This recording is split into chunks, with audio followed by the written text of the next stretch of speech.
p.m. here on a Tuesday night as we get set for Section 7-2A playoff football action between the Crosby Ironton Rangers and the International Falls Broncos.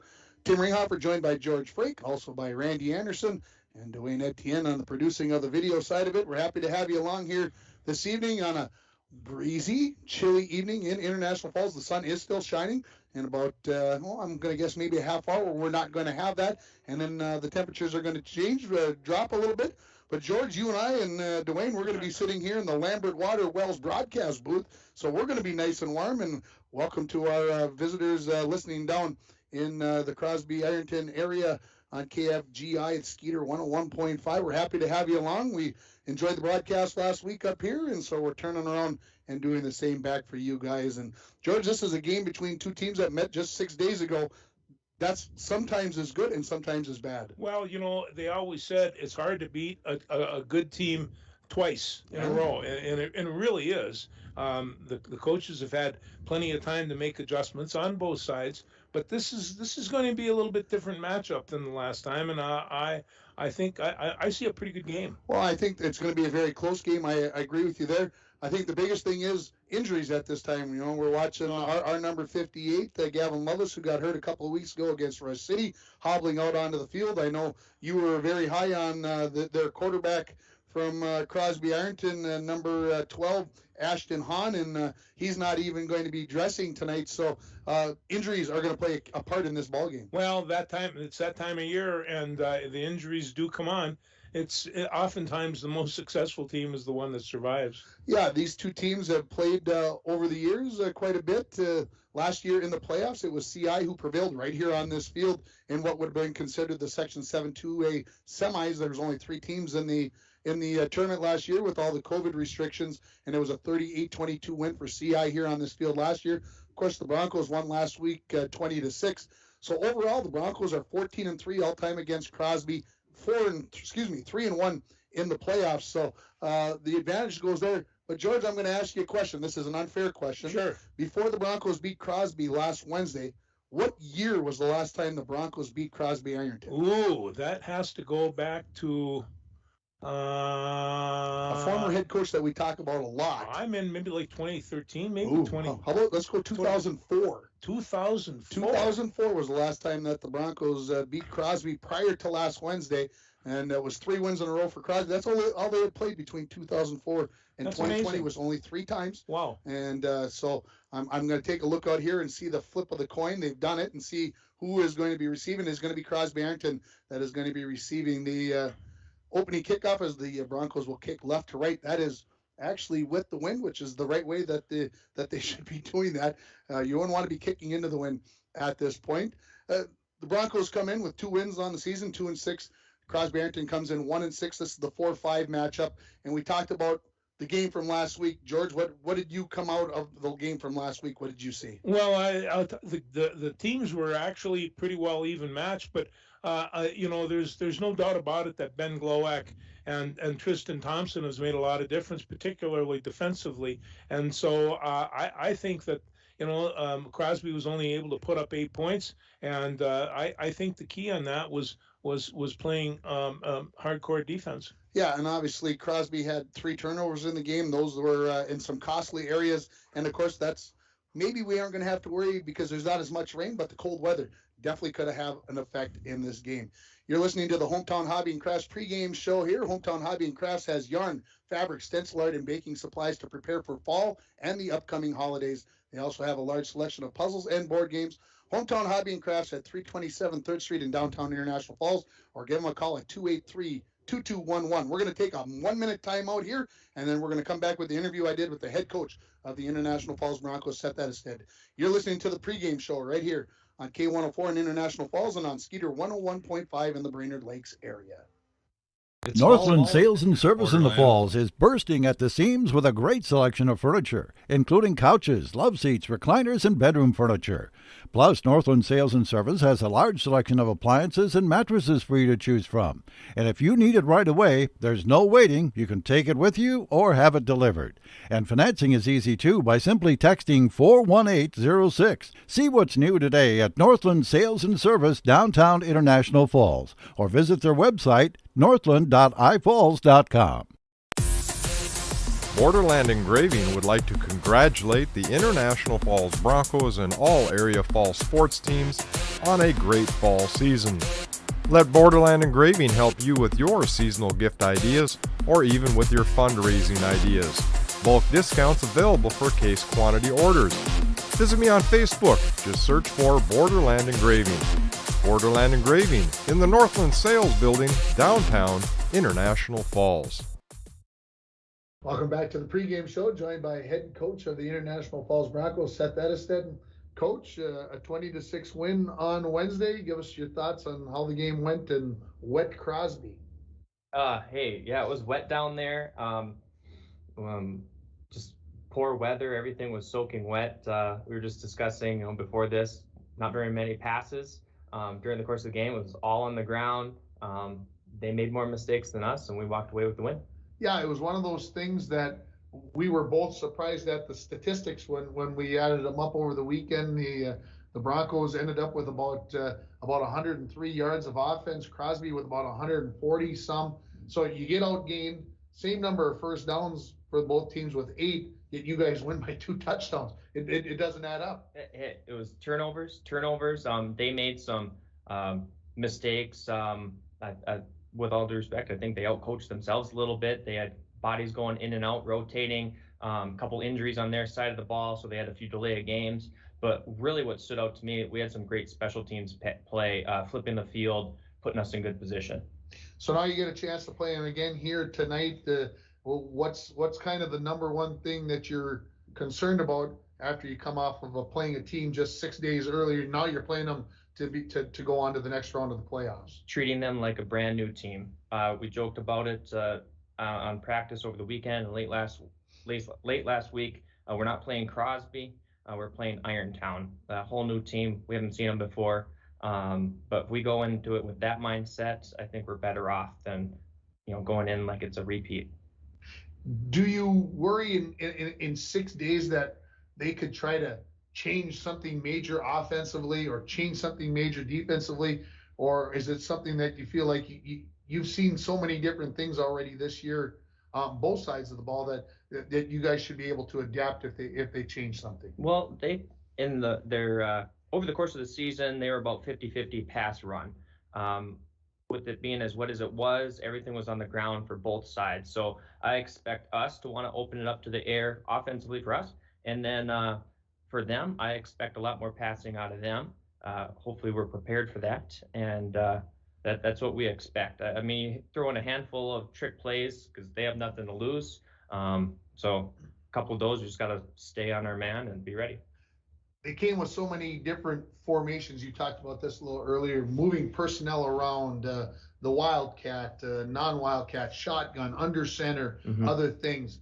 Do you feel like your team made all the adjustments they needed to during the game on Wednesday and are ready for those if they come again or other things come on tonight's game? I think so. I think a lot of their backfield stuff is window dressing, just to dress it up. I mean, the core of their blocking, it's the same. I mean, it's zone left run, no matter if it's got a 3-back set, a 2-back set, split back shotgun, whatever it is, it's the zone left. If it's a sweep, it's a sweep. If it's a pass, it's a pass. So don't get too concerned with how they dress it up.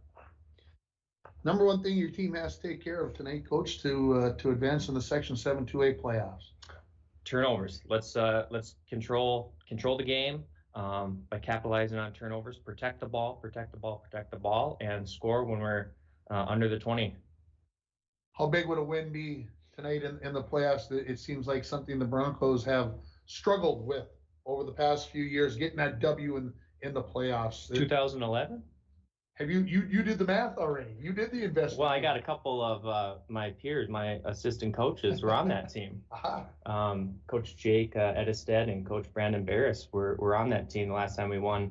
I think they played Hibbing maybe in 2011. Wow. We'll have to look back at the schedule.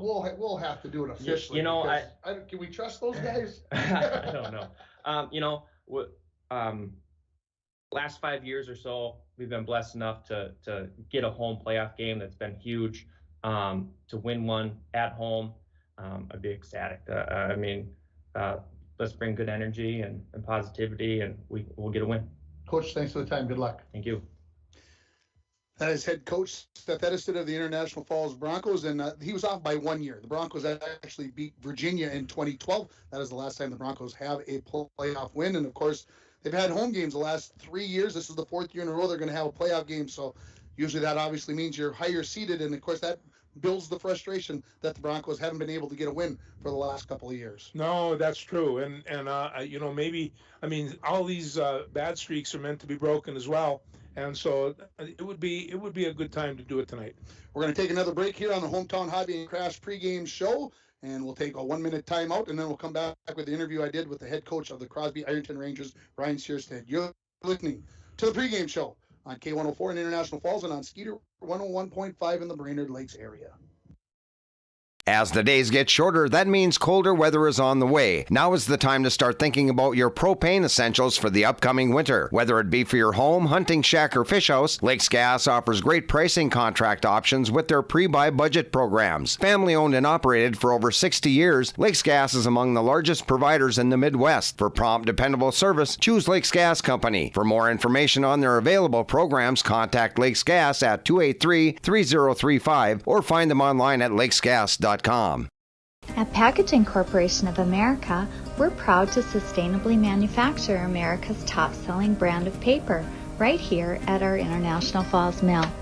PCA is committed to U.S. manufacturing, environmental excellence, and providing great support to the many events that make our community unique, including the International Falls Bass Championship.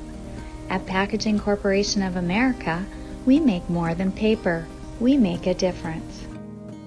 Show joined by head coach of the Crosby Ironton Rangers, Ryan Searstead. Coach, you get to play the same team 2 weeks in a row. That ought to make things easier for preparation, right? Yeah, definitely. Just got to change up a few things, shore some things up, and it's playoff football. You never know what's going to happen. Yeah, absolutely. There's been, you guys, I think, were up here last year, played late in the year, if I remember right. And so this is kind of becoming a tradition that you guys come up here and play in the playoffs. But what kind of game should we expect coming off of the game from Wednesday? You know, Wednesday it was rainy. It was kind of, the weather wasn't the best. You know, I expect a hard-fought game by both sides. Both teams play really hard, and just got to come ready to play come playoffs. Can't have as many mistakes as we did last week. So the rain, is not going to be a factor, but it looks like there's going to be some wind. Does that help, hurt your team? What do you think about the weather? You know, it's not bad for up here. Last year, I remember coming up here, I think our water jugs froze over. So it was pretty chilly last year, and it'll be chillier once the sun goes down. But, you know, it's not going to be too bad. I don't think it'll have too much of a factor, maybe a little bit of throwing. But, you know, in the end of the day, we got to execute the plays that we call and keep getting better because we're pretty young. So just keep getting better each play and each day and see where we go. It's been a long season, of course. Injuries are a part of it. Where's the health of your team at? You know, we have a few guys banged up, but this time of the year, you're going to have that. And you have a lot of young guys playing, a lot of young guys working really hard. And I'm just proud of the guys for working hard every day, coming to practice and every game, and not giving up. So it's been a challenging but fun season. Talk about the leaders of your team, who they are, and what they do to make your team better. You know, right now we only have one senior with us, so we've got a lot of young guys stepping up. We've got junior Dylan Clancher. He's figuring the leadership thing out, and we got a lot of freshmen, sophomores playing. So it's a lot of guys are developing those leadership skills, and so I like the way things are going in the future for us with Ranger football. Key to a win for the Rangers for tonight? Force turnovers, and then capitalize on those turnovers. Can't have mistakes in the special teams game. Last week one hurt us, so just gotta control the turnover battle and make plays. Coach, I appreciate the time. Best of luck. Hey, thank you. That is head coach of the Crosby Ironton Rangers, Brian Searstead. And it's time for our keys to the game, and they're brought to you by Edward Jones, Eric Strand, and John Winkle. There are keys to the game, and there are keys to making wise financial decisions for your future. Let Eric Strand and John Winkle help you make those choices. Stop in and see them at 445 4th Street in International Falls, or call them at 283-6464. Edward Jones, member SIPC. And George, it's time for your keys to the game for both teams. We really haven't brought this up this year, but right now the Falls has developed a fair to Midland running game. And we were talking about the improvement of Diego Christensen. And after watching him last game, he is capable of pulling some chunk yardage, as is Ben Glowak. So they really are going to run pretty well. And for the first time this year, that run game is really going to contribute to the Bronco passing game. But CI is going to have to control those two runners. Now, for the Falls, CI is not without some assets. They have some good size. They have some good speed. And they are, kind of hurting right now. And a wounded opponent sometimes can be a dangerous one. So, you have to kind of contain just exactly what they're going to do. And they got this big fullback, Dylan Clancher, and they're going to have to keep an eye on him most of the night. But this is going to be a real close game. Yeah, I believe that. It's definitely going to be a close game here. Those are your keys of the game, brought to you by Edward Jones, Eric Strand, and John Winkle. Hey, who's going to score the first touchdown of the game for the Broncos? Text your selection to 218-324-3053. Again, 218-324-3053. And while you have your phone out, call Domino's at 283-3444, or order online to get your favorite pizza, chicken wings, pasta, or a sandwich. The winner, if you pick the right Bronco to score the first touchdown of the game, you win a $5 gift certificate to Domino's. We're going to take another break here on the Hometown Hobby and Crafts pregame show. We'll come back with the starting lineups and more from Sports Stadium. You're listening to Playoff Football on K104 in International Falls, and on Skeeter 101.5 will take 60 seconds. And we're back with breaking news. The new Coke Zero Sugar might be the best Coke ever. That's right, Jim. With an improved taste and 0 calories, make sure... Jim. Ooh, yes, this tastes like the best Coke ever to me. We're on the air. I need to try it first. With zero sugar and now even more delicious, it's the new Coca-Cola Zero Sugar, the best Coke ever. Find out for yourself. From all of us at Enbridge, thank you. Thank you. Miigwech, and thank you for working on Line 3 replacement. Thank you to everyone who supported this project. Construction is complete on a new and safer pipeline that will deliver the North American energy that we all rely on every day. And it's done thanks to the support and hard work of thousands of people. I'm grateful for every single voice of support and every hour of labor put into this project. Thank you. Back at Sports Stadium here, the two teams have completed their warm-ups. They put 12 minutes on the clock, which must mean we're pretty doggone close to getting the start of this ball game. Again, the only game being played in Section 7-2A tonight, this 4 versus 5 game. The number 1 seed Moose Lake Willow River awaits the winner of this game, and then number 2 Hinckley Finlayson will take on number 3 Mesabi East on Saturday as well. That game in Moose Lake is scheduled for 2 o'clock. It's time for the starting lineups, and they're brought to you by the Sports Shop for honest service and fair prices on bikes, hockey equipment, and more. The Sports Shop in downtown International Falls. We'll start with the visitors, the Crosby Ironton Rangers. They are receiving the ball, so we will give you their offense. Starting at the offensive line, at a tackle, number 78, Darren Ports. At a guard, number 65, Jairus Millsop. At the center, a freshman, number 53, Luke Severson. Starting at the other guard is going to be a junior, number 64, Chase Hagee. And starting at the tackle, 6'5", 295-pound junior, number 71, Gabe Windorski. Your tight ends are going to be junior, number 14, Jacob Millsop, and number 30, junior, Adam Farrell. Your starting quarterback is a sophomore, number 4, Colby Severson. Your running backs, slots, wings, coaches were saying, you can call them running backs, you can call them slots. I said, let's just call them running backs. Number 44, Dylan Clancher. Number 32, Gabriel Ridlin. And number 20, Jordan Mount. For the International Falls Broncos, starting on the defensive front, starting at the defensive ends will be number 13, Ben Glowak, and number 63, Brody Carlson. Your tackles will be number 15, Cody Joslin, and number 66, Ben Skifstead. Seth Lynch, number 79, is your nose guard. Your linebackers, you'll have number 24, Diego Christensen, number 54, Cameron Schultz, and number 44, Cooper Crandall. Your defensive secondary at the corners, you'll have Tristan Thompson and Alex Larson, and your free safety is number 7, Carter McBride. And those are your starting lineups, brought to you by the Sports Shop in downtown International Falls. Just a few games going on around the area. Some of them have already been forfeited. I'll say that. Deer River was supposed to play Ely tonight.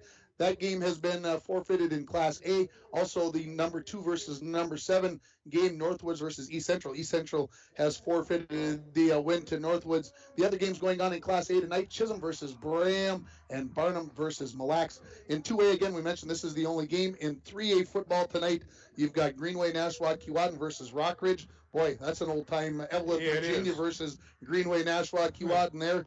Number 2, Aiken takes on number 7, Pequot Lakes. And number 3, Two Harbor hosts number 6.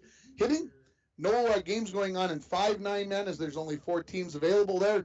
In Section 7 9-man, of course, local to us, North Central Stars are down in Cherry. They're taking on the Tigers at 6 o'clock. Cook County is hosting Big Fork, and Silver Bay is at Hill City. Northland 4A football tonight. You've got Cloquet is hosting Duluth Denfeld, and you've that's it. That's what you got. You got 5 teams there, and so that's what's going on around the area. The starting lineups are just being finished up here, so we are going to take a break for the national anthem, and then we'll come back with the start of this game. We're going to take a 2.5-minute timeout here, and we'll come back with the kickoff here from Sports Stadium. You're listening on Skeeter 101.5 in the Brainerd Lakes area, and on K104 in International Falls. Check out these great FNG.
My apologies to Doug back down in Aiken for the extra commercial. It was accidental, not on purpose.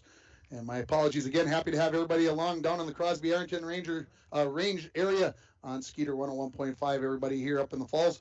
Yeah, the stands aren't quite as full, George. I wonder why. Well, because it's nice and warm right here in the Lambert Water Wells broadcast booth. I can't figure out why some of the people don't want to come out.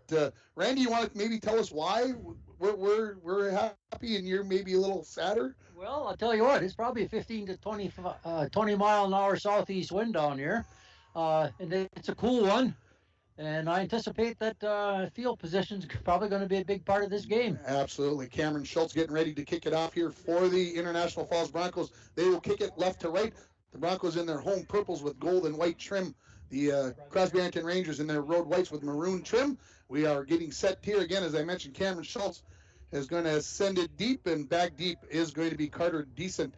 Back standing on about his 12-yard line. The whistle from the official, and we are underway in Section 7-2A playoff football. And as a short kick picked up at the 40-yard line by number 31, Gavin Keppers. He is going to return that approximately 5 yards, and Crosby Ironton is going to start with great field position at their own 45-yard line, as they will put it down right there. So CI will start there, 1st and 10. Again, the breeze is blowing into the face of Crosby Ironton here, and as Randy mentioned, probably 15 to 20 miles an hour. I look out at the flag, and it's just about straight out here, so that kind of gives you the idea of the weather conditions. Starting at the quarterback here is going to be Darren Clancher. He's got a running back in behind him, 3 receivers to the near side with the ball on the far hash. First play from scrimmage in this Section 7-2A playoff football game. Clancher turned the wrong way. He's going to try to make something out of nothing. He's going to head off the right-hand side, and he's going to be pulled down there by Tristan Thompson on the far side for the Broncos. Clancher turned left. The running back went right, and Clancher went where the running back went and got something out of it. We'll give him a gain of almost 4 yards on the play. No, he turned it because when he went for the running back, there was nobody there. Yeah, that just one of those things that happened there along the way. And so it's going to be second and about 6.5 yards here for the second play from scrimmage. For the Rangers, they're going to send 2 receivers to each side. Clancher will stay as the quarterback here. He's in the pistol with the running back in Ridlin. Motion. This is going to be Clancher right up the middle. Now he breaks to the outside, and he is going to be pulled down at just past the line of scrimmage, as it's going to be Cody Joslin that's going to come up with the tackle from his defensive tackle position. We'll give him a gain of 1 yard only on that play, as I thought maybe he got past midfield, but they mark it at the 49. So 3rd and 6 coming up for the Rangers. Guys, I got to say this about Cody Johnson. I mean, Joslin last week, he was a quarterback. Now he's playing defensive tackle, and he is a quick one. Played defensive tackle all last week, and hey, you remember a guy named Sam Hardwick, who played a pretty good defensive tackle as a fullback. The Rangers come up with 2 receivers to the far side, tight end on this side. Now a quarterback with Clancher in behind, dropping back to pass. Here is Severson. He looks across the right-hand side. He throws it down the sideline and out of the reach of Jordan Mount. That is going to be an incomplete pass, and the Rangers looks like they will be forced to pass here on their first possession. Alex Larson is going to drop back deep. 10:27 remaining in this first quarter on your Rainy River Community College scoreboard. No score here. Dropping back to punt, I believe is number 13. That is Nathan Hashi, I believe. Kind of right alongside me. I can't see his number real well. Snap is a good one. Kick is away. It's going to be short to the near side. He's going to land about the 30-yard line, take a favorable Ranger bounce, and bounce inside and roll inside the 20-yard line, where the Broncos will take over 1st and 10 from their own 18-yard line. So not a bad punt there for the Rangers. That will be a 33-yard punt into the wind, and the Broncos have 1st and 10 from their own 18-yard line. Of course, the Broncos don't huddle on offense, so they come right up. 2 receivers to the near side, 1 to the far side, and Alex Larson.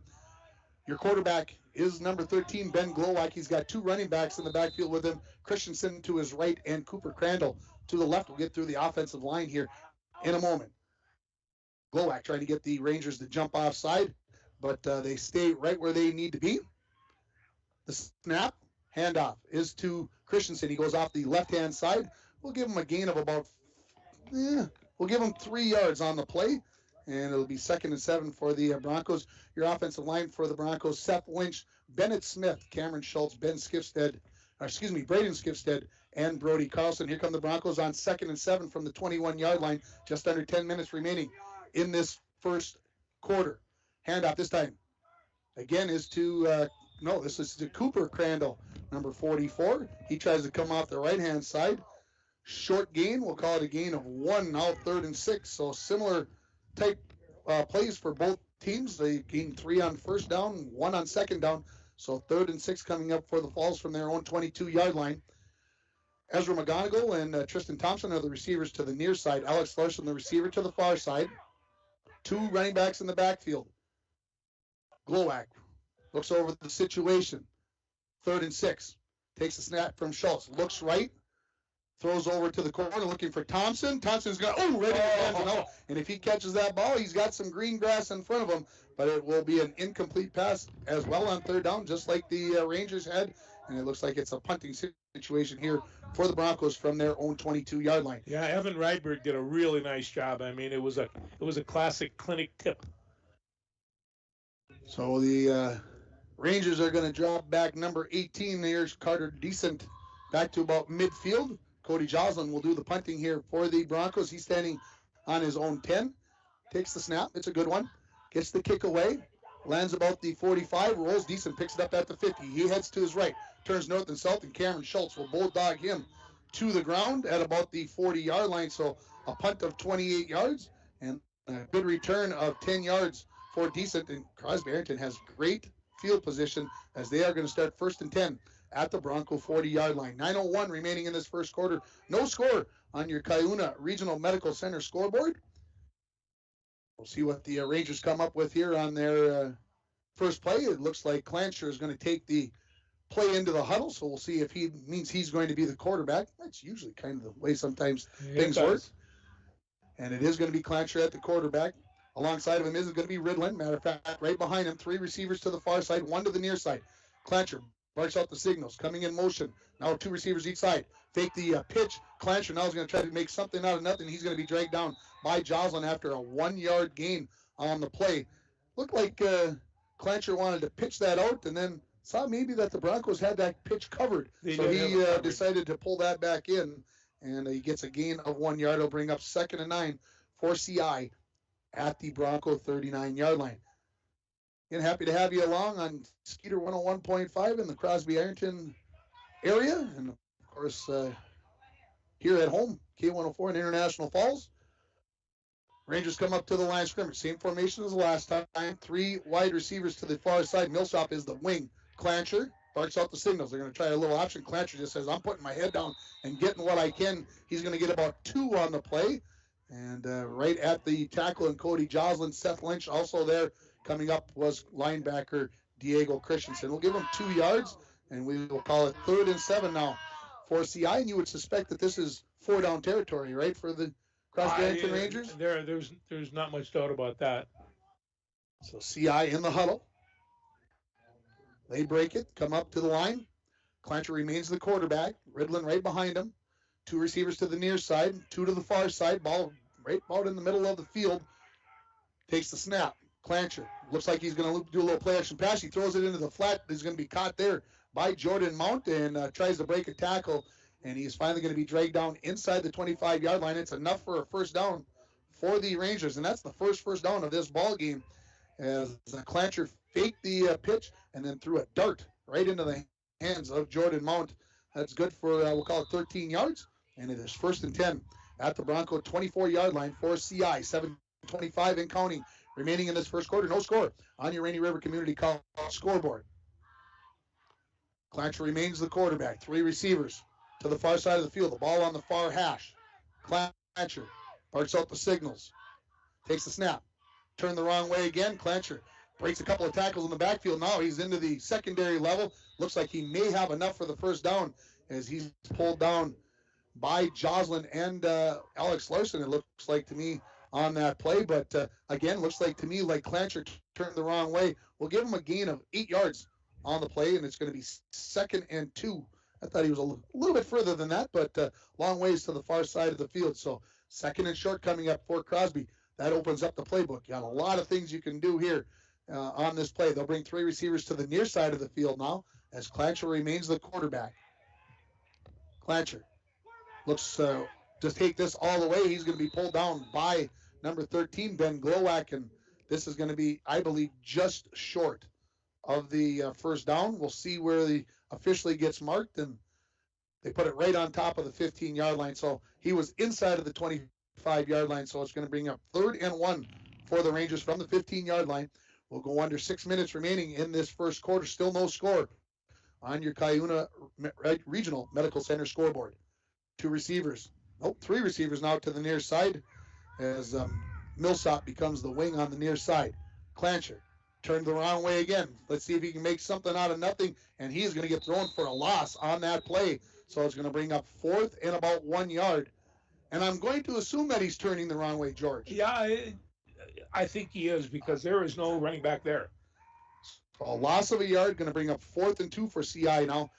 Clancher turned to the right, and Ridlin went to the left. And again, just that unsureness, I believe, of what's happening out there.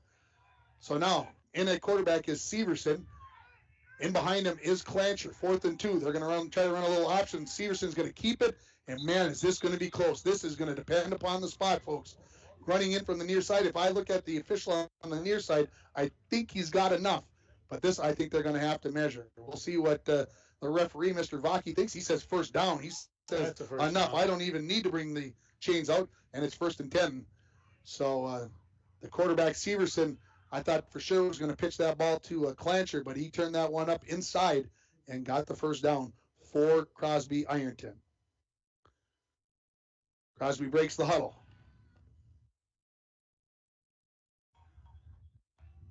Severson is the quarterback. Couple receivers to each side. Severson rolls out to his right. Looking, now in trouble, and throws that one out over the fence there, and that'll be an incomplete pass for Severson. So 2nd and 10 coming up for the Rangers from the Bronco 14-yard line. 4:46 remaining in this first quarter. Dwayne, I need you to come over and look at our camera. Okay. Very good. We're just in the camera issue on our video feed, so please be patient with us. 2nd and 10 for the Rangers. Severson the quarterback. Clancher in behind, 2 receivers each side. Severson in the shotgun, drops back, looks right, throws towards the end zone, and that is going to be an incomplete pass as they were looking for Mount, running a little wheel route on the outside. So back-to-back incomplete passes for CI, and now it's 3rd and 10 for them at the Bronco 14-yard line, and the clock has run neither of the last 2 plays, I don't think. So maybe we need to bang on the wall and let the guy over there know that don't forget to start that clock. This game's going to be long enough the way it is. 3 receivers to the near side. Mount now is the only receiver on the far side of the field. Severson ready to take the snap in the shotgun. Pitches it to Clancher. Clancher's going to got the corner. He's at the 10. Turns up, jumps in the air, and he's going to be dragged down about the 6 or 7 yard line. And boy, the corner was taken there. And you could see that the defensive end for the Broncos on this side was in trouble in a big hurry. And so we're going to give him a gain of 8 yards on the play. And it will bring up 4th and 2 from the Broncos 6-yard line. Crosby looking to get onto the scoreboard first here in this ball game. Severson goes out, so that means to me that Clancher's going to be the quarterback. It is. That seems to be a good guess. 3 receivers to the far side of the field, 1 to the near side. Ball is on the near hash. Now they bring the Millsop into the other side, so 2 receivers on each side. Clancher looking to go straight up the field. He puts his head down, and I don't think he's got enough. And if the guy on this side is marking it, he is definitely short because he is right on the 5-yard line. And we'll see what the referees say. That was basically a quarterback sneak out of the shotgun as Clancher was looking for ground.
in this first quarter.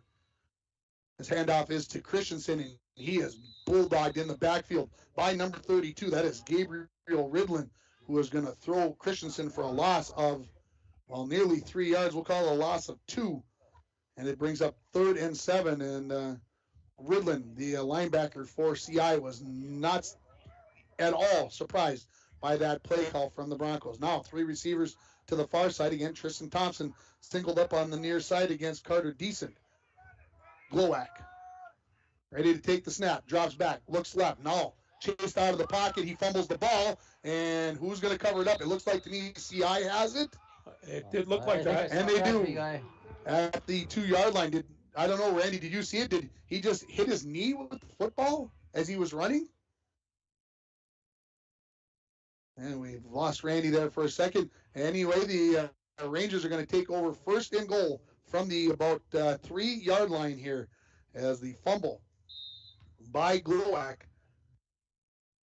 So the big opportunity for CI early in this ball game to put the first points up onto the board. So we'll see when they break the huddle. Severson, the quarterback. 3 receivers to the far side of the field. Clancher, the running back, in behind the shotgun quarterback. Severson, he's going to take this to the outside. Glowak is chasing him down and going to ride him out of bounds for a loss. We'll see how far back they mark him, as that was a straight-out run there for Severson, and Ben Glowak was not fooled in the least. We'll call it a loss of 3 yards on the play. It'll bring up 2nd and goal from the 6-yard line for CI. 2:18 and counting remaining in this first quarter. It's been mostly played, George, to our left, down on the scoreboard end of the field here at Sports Stadium, as CI has been in possession most of this quarter. Severson remains the quarterback. We've got 3 receivers to the near side, 1 to the far side. It's Mount all over by himself on the far side. He's got Tristan Thompson guarding him. Clancher straight up off tackle into the about 3-yard line, 2-yard line. Looks like the linesman running in, so give it a gain of 4 yards, and we'll call it 3rd and goal from about the 2.5-yard line here for CI. Nothing hidden there, George. That was just straight ahead dive football. Straight ahead. That's all it was, and you know, the Fall's going to have to be ready for that, because they're going to come at that all night long. 1:25 and counting as the Rangers break the huddle. 3 receivers again to the near side. Clancher in behind Severson. Scoreboard says at the 3-yard line. I can buy that. 2.5-yard line. High snap. This is going to be Severson. He's in trouble. He's going to be dragged down by Brody Carlson on the run play, pass play. Boy, I'm not 100% sure, but it's going to be a loss of 6 yards, 7 yards on the play. And it will be now 4th and goal from the 9-yard line for the Rangers. And again, I'm not sure. Randy, what do you think? Pass or run on that play? I think he was rolling out. I think he was going to pass down. Okay. I think he was too, yeah. Well, we've got a timeout here on the field by the CI Rangers, and this timeout is going to be brought to you by Service Master of International Falls. For a home that is professionally cleaned all year round, call Service Master at 283-4475. Todd and Gretchen will take very good care of you. We'll take an additional 30 seconds here. No score on your Rainy River Community College scoreboard. You're listening to Playoff Football on K104 in International Falls and on Skeeter 101.5 in Crosby Ironton. Northland Sales and Service in the Falls is bursting at the seams with a great selection of furniture, including couches, love seats, recliners, and bedroom furniture. Plus, Northland Sales and Service has a large selection of appliances and mattresses for you to choose from. And if you need it right away, there's no waiting. You can take it with you or have it delivered. And financing is easy too by simply texting 41806. See what's new today at Northland Sales and Service, downtown International Falls, or visit their website, northland.ifalls.com. Seconds remaining in the first quarter, no score. As we come back to it, it's 4th and goal for the CI Rangers at the Bronco 9-yard line. And boy, if there's been a bigger play previous to this one in this ball game, I'm not sure when it would have happened. As the Rangers come out onto the field, they'll go 3 receivers to the wide side of the field. Clancher is the quarterback. He's got Mount in behind him as the running back.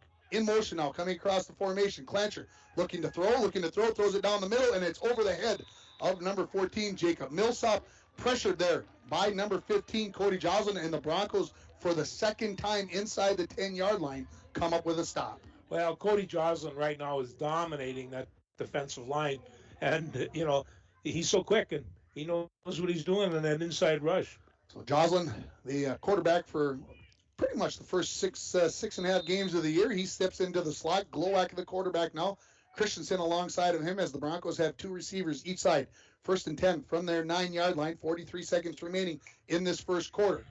Glowacke takes the snap. Low, gets it out to Christensen. Breaks one tackle, breaks a second tackle. He's across the 15, and they'll mark him at the 16-yard line. So Christensen picks up 7 on first down, and we'll call it 2nd and 3 for the Falls from their own 16-yard line. Could be possibly the final play of this quarter. The Broncos really haven't used the wind to their advantage. They've had it at their back this entire quarter. Not that they've had a whole bunch of opportunities, but the Broncos have thrown no pass, just one pass here so far in this first quarter. 10 seconds and counting remaining. Glowacke drops back. He's looking left, throws left, down the far sideline looking for Larson. Larson goes up and does not come up with it. On the defense there was number 21. That's Jason Anderson. The clock stops with 3 seconds remaining in the first quarter. And they're on 2nd and 3 is a good gamble and take a shot down the field. So put it back down on the 16-yard line. 3rd and 3 now for the Broncos. We'll see whether they decide to throw on this play or will they try to pick it up via the run. I feel like Glowacke is going to get the carry here, George. He might. He's right a very behind good runner. Right behind Christensen. So 3 receivers left. Tristan Thompson, the lone receiver to the near side. Still no score here in this playoff game in Section 7-2A. Glowacke takes the snap, drops back, throws the slant pattern to Thompson, hit him right in the hands, and he dropped it. And that will end the first quarter with the score. Crosby Ironton 0, International Falls 0. We'll take a 60-second timeout. You're listening to Playoff Football on Skeeter 101.5 and on K104.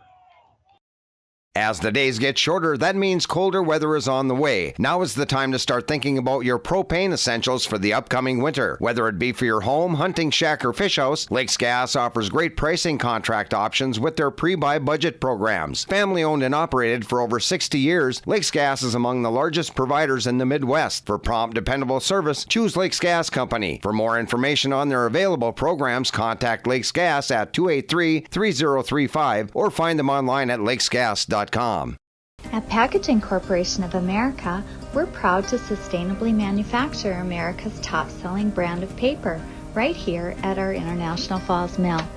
PCA is committed to U.S. manufacturing, environmental excellence, and providing great support to the many events that make our community unique, including the International Falls Bass Championship.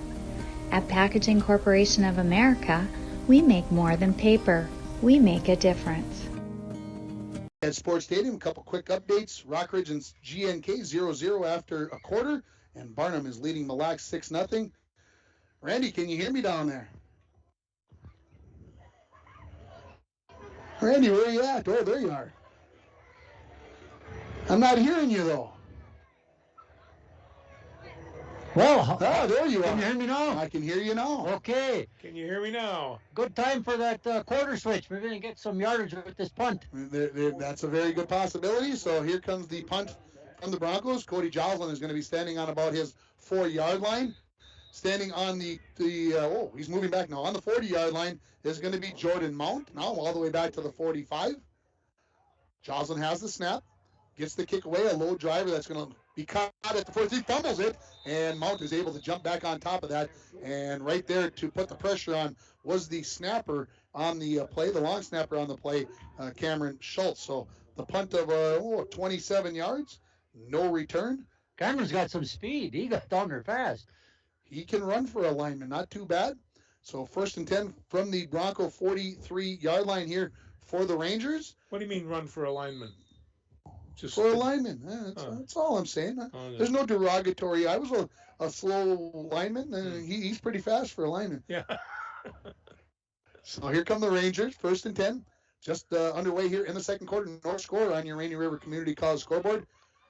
Set your voyage at RRCC. Your future awaits you right here in your own backyard. Rainy River Community College, 285-7722. Clancher the quarterback. 3 receivers to the near side.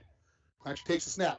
Runs off tackle. He's across the 40-yard line before he's pulled down by Diego Christensen.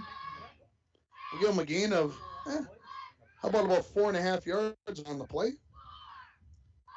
And so we'll call it 2nd and 6 from the Bronco 39-yard line. Out of the lineup goes Ridlin. And I believe Severson came in with the play. He is going to be the quarterback with Clancher, the running back. 2 receivers on each side. To the near side here is Anderson. Oh, now they're going to bring 3 receivers to this side as Mount joins them along with Decent. Severson going to drop back, looking to pass.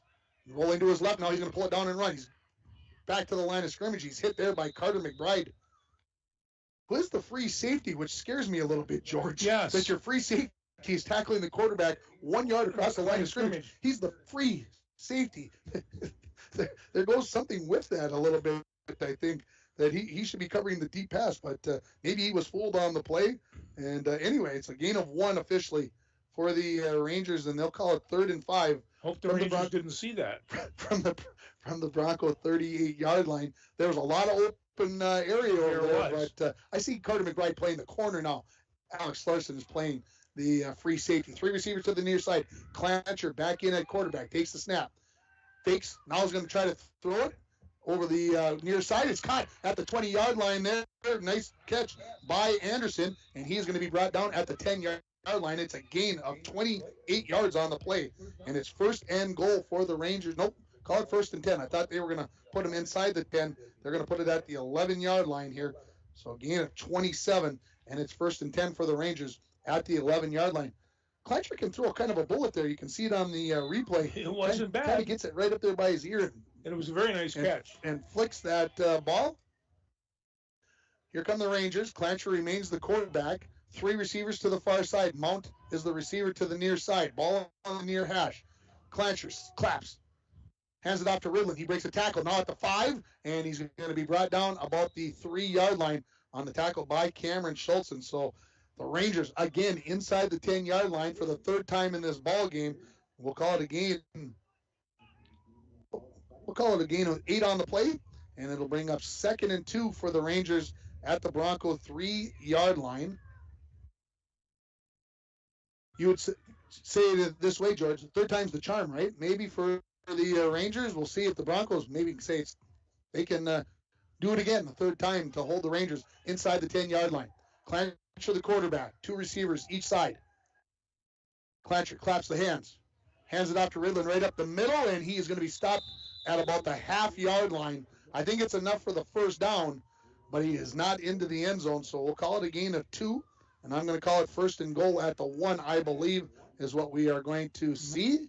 And no, they're saying 3rd down, right, Randy? About a foot? Yep. Okay, so 3rd. Put him at the 2-yard line, so we'll call it 3rd and 1. Under center now is Clancher, the quarterback. Takes the snap, goes off the left-hand side. He is into the end zone for the touchdown, and Crosby Ironton gets on the board first here in this ball game as Dylan Clancher is going to go in from 2 yards out, and CI leads it by a score of 6-0. Well, the 3rd time was the charm as Clancher goes in from 2 yards out. We'll see what the extra point attempt entails here as Crosby quickly up to the line. They are set here. Number 4 is the holder. Coming in to kick is going to be Nathan Hashey, number 13. See if he can make this a 7-0 ball game. We haven't seen a lot of extra point kickers all year long. This guy can kick. We watched him warm up. Watched him warm up. He can boot the ball pretty well. Snap a little high. Hold is down. The kick is up, and it is good. We'll take a 60-second timeout with CI leading this game 7-0. You're listening to the high school playoff action on KFGI Skeeter 101.5 and on K104 in International Falls. And we're back with breaking news. The new Coke Zero Sugar might be the best Coke ever. That's right, Jim. With an improved taste and 0 calories, make sure... Jim. Ooh, yes, this tastes like the best Coke ever to me. We're on the air. I need to try it first. With zero sugar and now even more delicious, it's the new Coca-Cola Zero Sugar, the best Coke ever. Find out for yourself. Borderland Engraving would like to congratulate the International Falls Broncos and all area fall sports teams on a great fall season. Let Borderland Engraving help you with your seasonal gift ideas or even with your fundraising ideas. Bulk discounts available for case quantity orders. Visit me on Facebook. Just search for Borderland Engraving. Borderland Engraving in the Northland Sales Building, downtown International Falls. Back at Sports Stadium, 8:45 remaining in the second quarter. 7-0 CI leads it after a 2-yard touchdown run by Dylan Clancher and the extra point kick by Nathan Hashi. He's ready to kick it out back deep for the Broncos is number 84, Alex Larson, and number 12, Tristan Thompson. Kicking with the wind here, so expecting this one to go fairly deep. Standing on the 15-yard line are Larson and Thompson. And the wind blows the ball off the tee, so we'll have a little bit of a delay as we wait. Oh, I look to my left. There's a lot more people to the left, George, of us. Oh. The right-hand side a little empty, but the left-hand side, good crowd over there. Is that where the traditionalists sit, away from the band? No, they sit away from the wind. So Hashi taking his steps, getting all set up again. Gets the whistle. Hashi approaches the ball. Up in the air it goes. Thompson's going to catch it at the 17-yard line. He fumbles it, goes back and picks it up at the 16. Now heads straight up the field.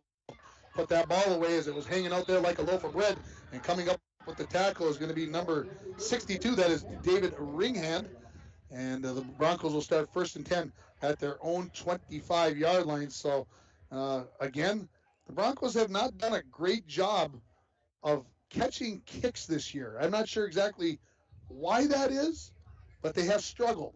Well, and when you bring up, and I haven't heard it in a while, the loaf of bread, that's exactly how he was carrying it, and you just don't do that. 3 receivers to the right-hand side of the formation. They're all bunched up by the tackle. Glowak turns around, hands it off to Christensen. He stutter steps, and then he's dragged down after a gain of about 3 yards by Chase Hagee. We'll call it 2nd and 7 coming up for the Falls. After the 3-yard gain by Christensen.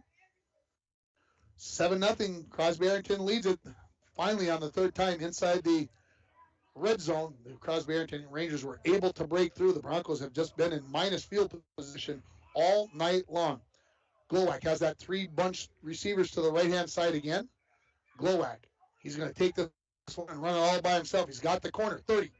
Approaches the first down marker, breaks 1 tackle, trying to get away from the second one. And I think fortunately for him, he gets down, and he's got a first down for the Broncos as he's going to be taken down at the 37-yard line, a gain of 9. And I got to go back and look. Is that the first? That's the first down. First down for the Broncos. Had to check my stats there, and the Broncos, yeah, they did get one first. No, they did not get a first down. I didn't fill out my book correctly. So here's 1st and 10 for the Broncos. 3 receivers to the far side again. This time they're not bunched up by the tackle. Glowak with Christensen alongside him, hands it off. Christensen, not much room, and he's going to be thrown for a loss, I believe, on that play. Number 71, Gabe Windorski, said, no, I don't think you should go anywhere on that play. It's going to be a loss of 1 for Christensen. They'll bring up 2nd and 11 for the Broncos from their own 36-yard line. Big Gabe can stand up that whole offensive line. He's playing well right now. Broncos now will come with that trips bunch formation to the left-hand side of the formation. Tristan Thompson singled up on the far side of the field. 2nd and 11. Glowak with Christensen to his left. Going to roll out to the near side. Glowak, stiff arm, breaks 1 tackle. Looks to break a second when he put his head down. We'll give him a gain of about 2 yards on the play as he's going to be taken down there by number 32, Ridlin, and number 21, Jason Anderson. So now it's going to bring up 3rd and 9 for the Broncos from their own 38-yard line. Seems like a sure passing down. It sure, I would think it would be. If you're watching this on yourliveevent.com, pretty good stiff arm there from the senior quarterback, but good pursuit from the Rangers. Kept that to a 2-yard gain. 6:30 and counting remaining in this second quarter. Rangers lead at 7-0 on your Cuyuna Regional Medical Center scoreboard. 2 receivers each side. Glowak takes the snap, looks left, throws, fakes it. Now looking for McGonigal down the sideline, and that is going to be broken up nicely by Mount there. That ball definitely underthrown as Glowak kind of threw while he was backpedaling, just couldn't get a lot on that into the wind, and the Broncos look like they will be forced to punt here on 4th and 9. See who the Rangers drop back. It'll be decent. Joslin drops back to about his own 25-yard line to take this punt snap from Cameron Schultz, who does all the snap work for the Falls. A little low and to his left, but Joslin picks it up, kicks it away right down the middle of the field. Decent comes up, looks like he wants to field it, but wise to let it go. Thompson will finally down it at about the 36-yard line, so it's a punt of 26 yards, and good field position again for CI as they will start on their own 36-yard line with 6:07 remaining in the second quarter. They lead it 7-0 on your Rainy River Community College scoreboard. What do the Broncos need to change here, guys? Randy, George, what do they need to do differently? Well, first off, they have to try to get this ball back. And the other one was, they only had one first down so far that half. They have to have considerably more than that. We talked about the fact that we thought they would be able to run the ball. They really have not been able to do that. Able to do that. Here come the Rangers. Clancher, the quarterback, 3 receivers to the near side of the field. That's the right-hand side for the Rangers. Clancher comes up off tackle, hit by Brody Carlson, and he just keeps dragging purple jerseys forward, and he's finally going to be dragged down near the 44-yard line. What a run by Dylan Clancher. Oh, he was hit behind the line of scrimmage and picked up about 8 yards, 7 yards. We'll call it officially 7 yards on the play, and that's just wanting it maybe a little bit more. And right now the Broncos need to stand up and maybe be accounted for a little bit here as the Rangers starting to impose their will a little bit. 2nd and 3 coming up for CI. 7-0 the lead here for Crosby. Remember, the Broncos won last Wednesday, just 6 days ago, by a final score of 20-6. 2 receivers each side. Clancher remains the quarterback in the shotgun. Now in motion, 3 receivers to the near side. Clancher, straight out run. 45, breaks a couple of tackles, heading to Bronco territory before he's going to be dragged down at about the 49-yard line by Cooper Crandall. And so we'll call it a gain of 8 yards. So back-to-back runs by Clancher nets 15 yards for CI, and they're into Bronco territory at the 49-yard line. A little extracurricular there between number 71 and number 54. No, Mr. Schultz, he's been trying to push the issue on several of the CI players. Doing well, too. So 3 receivers to the far side. Ball is basically right in the middle of the field, just past the midfield stripe. Clancher claps, hands it off, and the Broncos are all over that play. First one there is at the bottom of the pile. I can't tell you who it is. It is number 15, Cody Joslin. And then coming in to finish it off was Braden Skifstead and Cameron Schultz. So a big gain tackle there. We'll call it a loss of 1 yard on the play. So 2nd and 11 for CI right at midfield.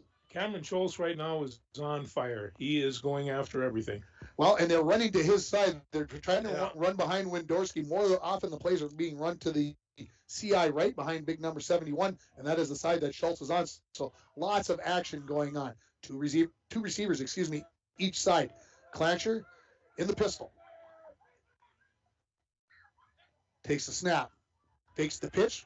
Now looking to throw. He's rolling, and now going to put his head down, and he'll get a gain of about 3 yards as he's pulled down by Ben Glowak. Broke a tackle of Cody Joslin in the backfield. Could have thrown him for a loss. We'll call it a gain of 3, and it's going to bring up 3rd and 8 for CI at the Bronco 47-yard line.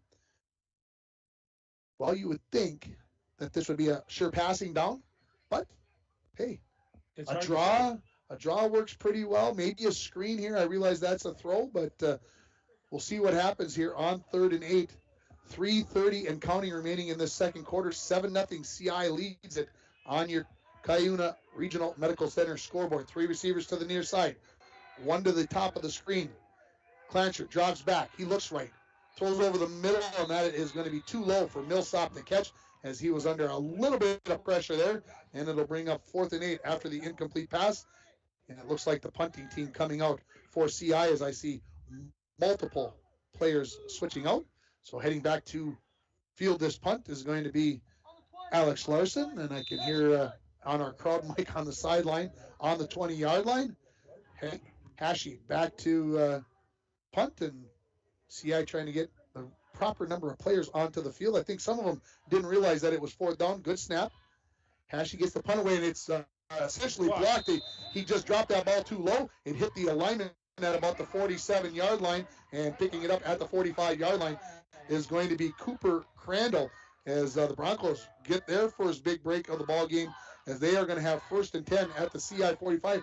It just looked like when Hashie dropped that ball, it got away from him a little bit, and the punt, he nearly missed the ball. He did. So that ball came out really low and hit right into the lineman. So the Broncos 1st and 10. 2 receivers each side, 3:14, and a whistle, and a timeout, I believe, by Crosby Ironton. Yes, that is. This timeout is brought to you by Service Master of International Falls. For a home that is professionally cleaned all year round, call Service Master at 283-4475. Todd and Gretchen will take very good care of you. We'll take 30 additional seconds here. We'll come back with more from Sports Stadium. Crosby Ironton 7, International Falls 0. You're listening to Playoff Football on Skeeter 101.5 and on K104. From all of us at Enbridge, thank you. Thank you. Miigwech, and thank you for working on Line 3 replacement. Thank you to everyone who supported this project. Construction is complete on a new and safer pipeline that will deliver the North American energy that we all rely on every day. And it's done thanks to the support and hard work of thousands of people. I'm grateful for every single voice of support and every hour of labor put into this project. Thank you. Back at Sports Stadium, a curious call there. I don't know, maybe the Rangers didn't have the right number of guys on the field, but they take a defensive timeout here with 3:14 remaining in the second quarter. 7-0. Crosby Ironton leading International Falls in this Section 7-2A playoff game. Happy to have you along wherever you're joining us. As the Broncos come out of the timeout, they're going to send 2 receivers each side. Here come the Rangers back out onto the field, playing with a 5-2 defense here, covering the 4 guys, so no free safety in the middle of the field. I think that maybe the Broncos could send somebody down the center of the field with nobody there. Christensen goes in motion to the far side. Glowak right up the middle. He is tripped up just as he crosses the 45-yard line by Ridland. They'll give him a gain of 2 yards on the play, and they'll bring up 2nd and 8 for International Falls at the CI 43-yard line. I think when the coach was talking about CI being so young, Ridland's is one of them that's in that program. He's just a sophomore, and he is tough. So the Broncos are going to go no backs here now. 2 receivers to the near side, 3 to the far side. So Glowak in the backfield all by himself. Rangers change up their defense a little bit here. Go with a 4-man defensive line. This is going to be Glowak right up the middle. He's got room to the 40. Breaks a tackle. Boom! There's a big hit by Clancher on Glowak as he came right into his ear hole. And it's going to be a first down for the Broncos as Glowak is going to get up very, very slowly. That is a big hit by number 44. Call it a gain of 13 on the play for number 13, and the Broncos have 1st and 10 at the CI 30-yard line. Well, that's the kind of dimension that Ben brings to this offense, and all of a sudden he can pop loose.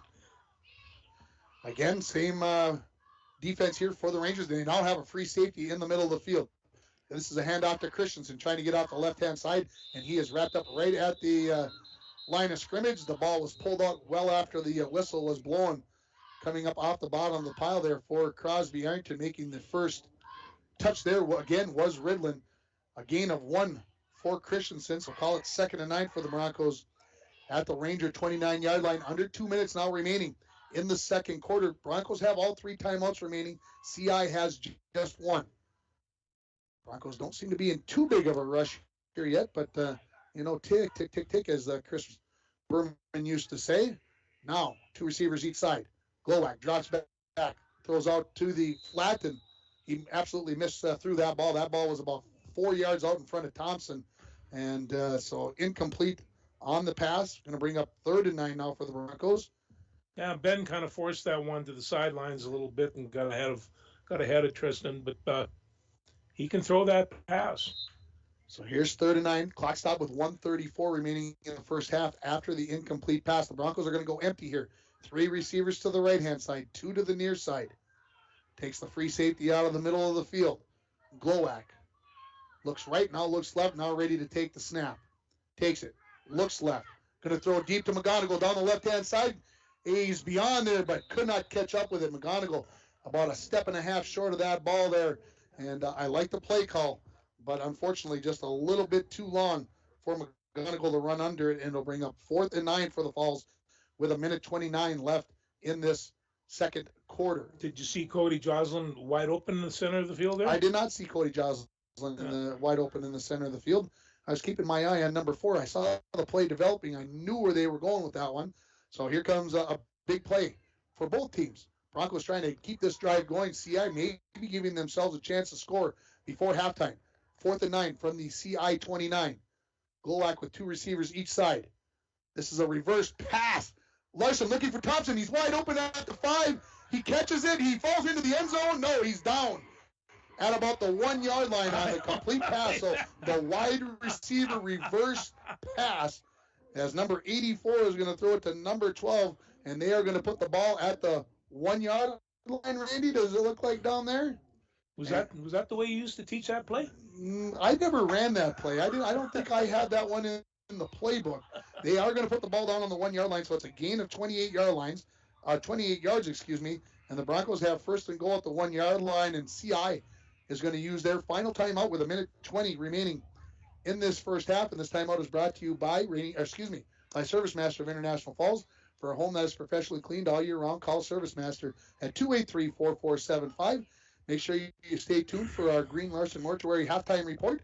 We'll get you caught up on a few of the games that have already got started at 6 o'clock, and of course a lot of games getting started at 7 o'clock this evening, as it is Playoff Tuesday, and used to be one of the days that I used to live for, George. The opportunity on Tuesday nights to see some scores, and then the quick turnaround to Saturday. Players didn't always like it. Their bodies always didn't like it, but it is kind of exciting when you play Friday, Wednesday, Tuesday, Saturday. Well, it's just that time of year, and when you get in that playoff season, the coaches are working hard, the players are working hard.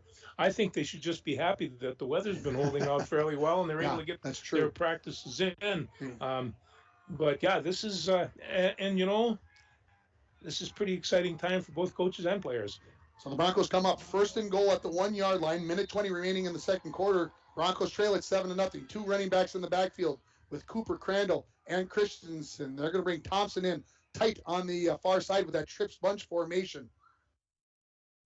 This is a handoff to Christensen. Tries to go off the left-hand side. He's going to be tripped up there on a nice tackle by Ridlin, as he will pull Christensen down for, well, let's see. They'll call it no gain. They'll put it right back on the 1-yard line. So 2nd and goal from the 1-yard line. And the Broncos, interestingly enough, use one of their timeouts here. That play took 8 seconds out. There's still 1:12. You really wouldn't want to see. Look at Ridlin coming through with that dive. He doesn't get the touch there on Christensen. Diego gets into the end zone. So this timeout, again, brought to you by Service Master of International Falls. Randy, you want to make a prediction? Oh, he's jibber-jabbering down there. He's busy. George, what should the Broncos call here? Well, you know what I would call. You don't have very far to go. I try to power that thing right up the middle. If you can't do that, then I think that Vanny's capable of some rollouts, and try to see if there's a few things open there. They've got. Randy, what do you think? What should the Broncos call here? Well, they lost a yard on that play. The official hadn't spotted it yet. Okay. They're on the 2. All right, so a loss of 1, so we'll call it 2nd and goal from the 2-yard line. Same formation for the Broncos, except they split their 2 receivers on the right-hand side. They split them out. We'll see what the Broncos call here. Cooper Crandall to the left of Glowacz, Christensen the other way. Thompson in motion. Crandall up off right-hand side. He is into the end zone, and the Broncos cut their deficit to 7-6 as Cooper Crandall goes in for 2 yards out.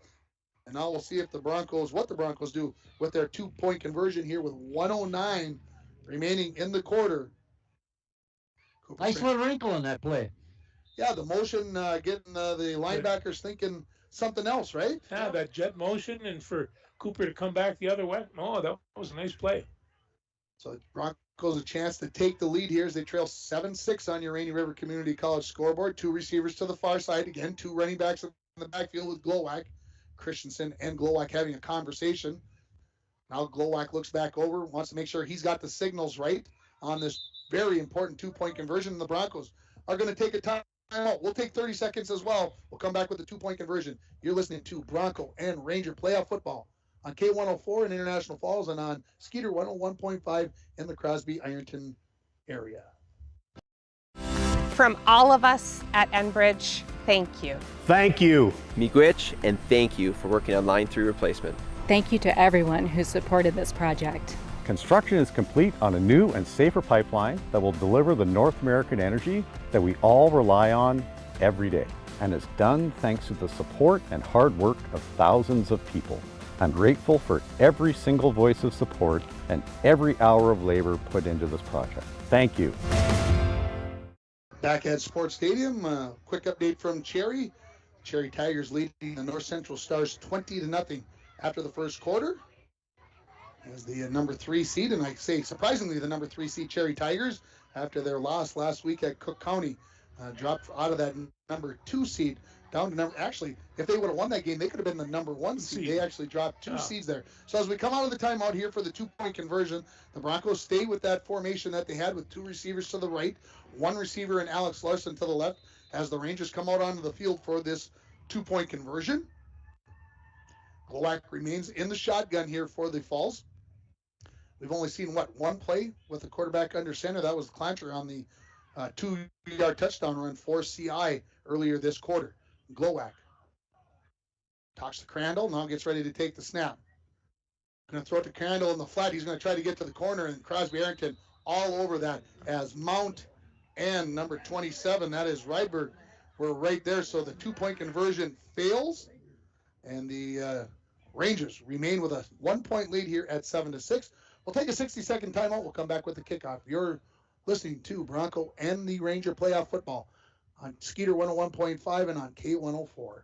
Lakes Gas will be sponsoring this year's At the Shack with Dave and Mike, aired every Thursday and Friday morning. With the hunting season now in full swing, Lakes Gas wants to remind everyone with hunting shacks, fish houses, and of course your homes, that Lakes Gas is the largest provider of propane in the Midwest. Family owned for over 60 years, you can be rest assured of reliable and dependable service. For International Falls, contact Lakes Gas at 283-3035 or find them online at lakesgas.com. Folding a fitted sheet, programming the thermostat, matching your socks. Why are simple things sometimes so complicated? Thankfully, with an auto owner's insurance independent agent, getting the right coverage for your home doesn't have to be one of them. So you can get back to more important things, like finding that missing sock. That's simple human sense. Please stop and see me, Tim Anderson, or give us a call at 218-283-4488. Back at Sports Stadium, we're going to give the Broncos scoring drive the drive of the game, brought to you by Nagurski Transportation. Moving your product safe and fast, Nagurski Transportation is always looking for new professional drivers to join their team. Call them at 285-9928. Cameron Schultz getting ready to kick it off for the Broncos. Back deep for the Rangers is number 20, Jordan Mount. Schultz up in the air. This ball's going to come down about the 20-yard line. Now it's going to roll back down to the 10 where Mount picks it up, and he is hit by Ezra McGonigal about the 17-yard line. Big tackle there by the sophomore as he comes up with the nice tackle there for the Broncos. 1:05 now remaining. So how cute do you get here? Do CI try to run this out with the Broncos only having 1 timeout remaining? You're 83 yards away from pay dirt. You're just trying to run the clock out, right? Well, I mean, if I want Broncos right now, I want them to put the ball up and try to score because I think they could pick it off. Well, that's a very good possibility. So. Randy, how aggressive do you want to be? I would run the clock out. I would run the wind. Yep. There you go. So here come the Rangers. Clancher at the quarterback. Pretty tight formation here with a tight end. Clancher going to take this off tackle off the near side. He's crossed the 20-yard line, breaks a couple of tackles, stumbles out towards the 25-yard line before Cooper Crandall finishes them off. Brody Carlson also in on the tackle there. We'll call it a gain of 8 yards. No, let's see. Make sure I've got this all right. They put the ball down on the 19-yard line. Make sure I get all this right. So we'll call it a gain of 7 as they put the ball on about the 26-yard line. So 2nd and 3 coming up for CI. Clancher remains the quarterback. 30 seconds and counting remaining. Could be the final play of the half.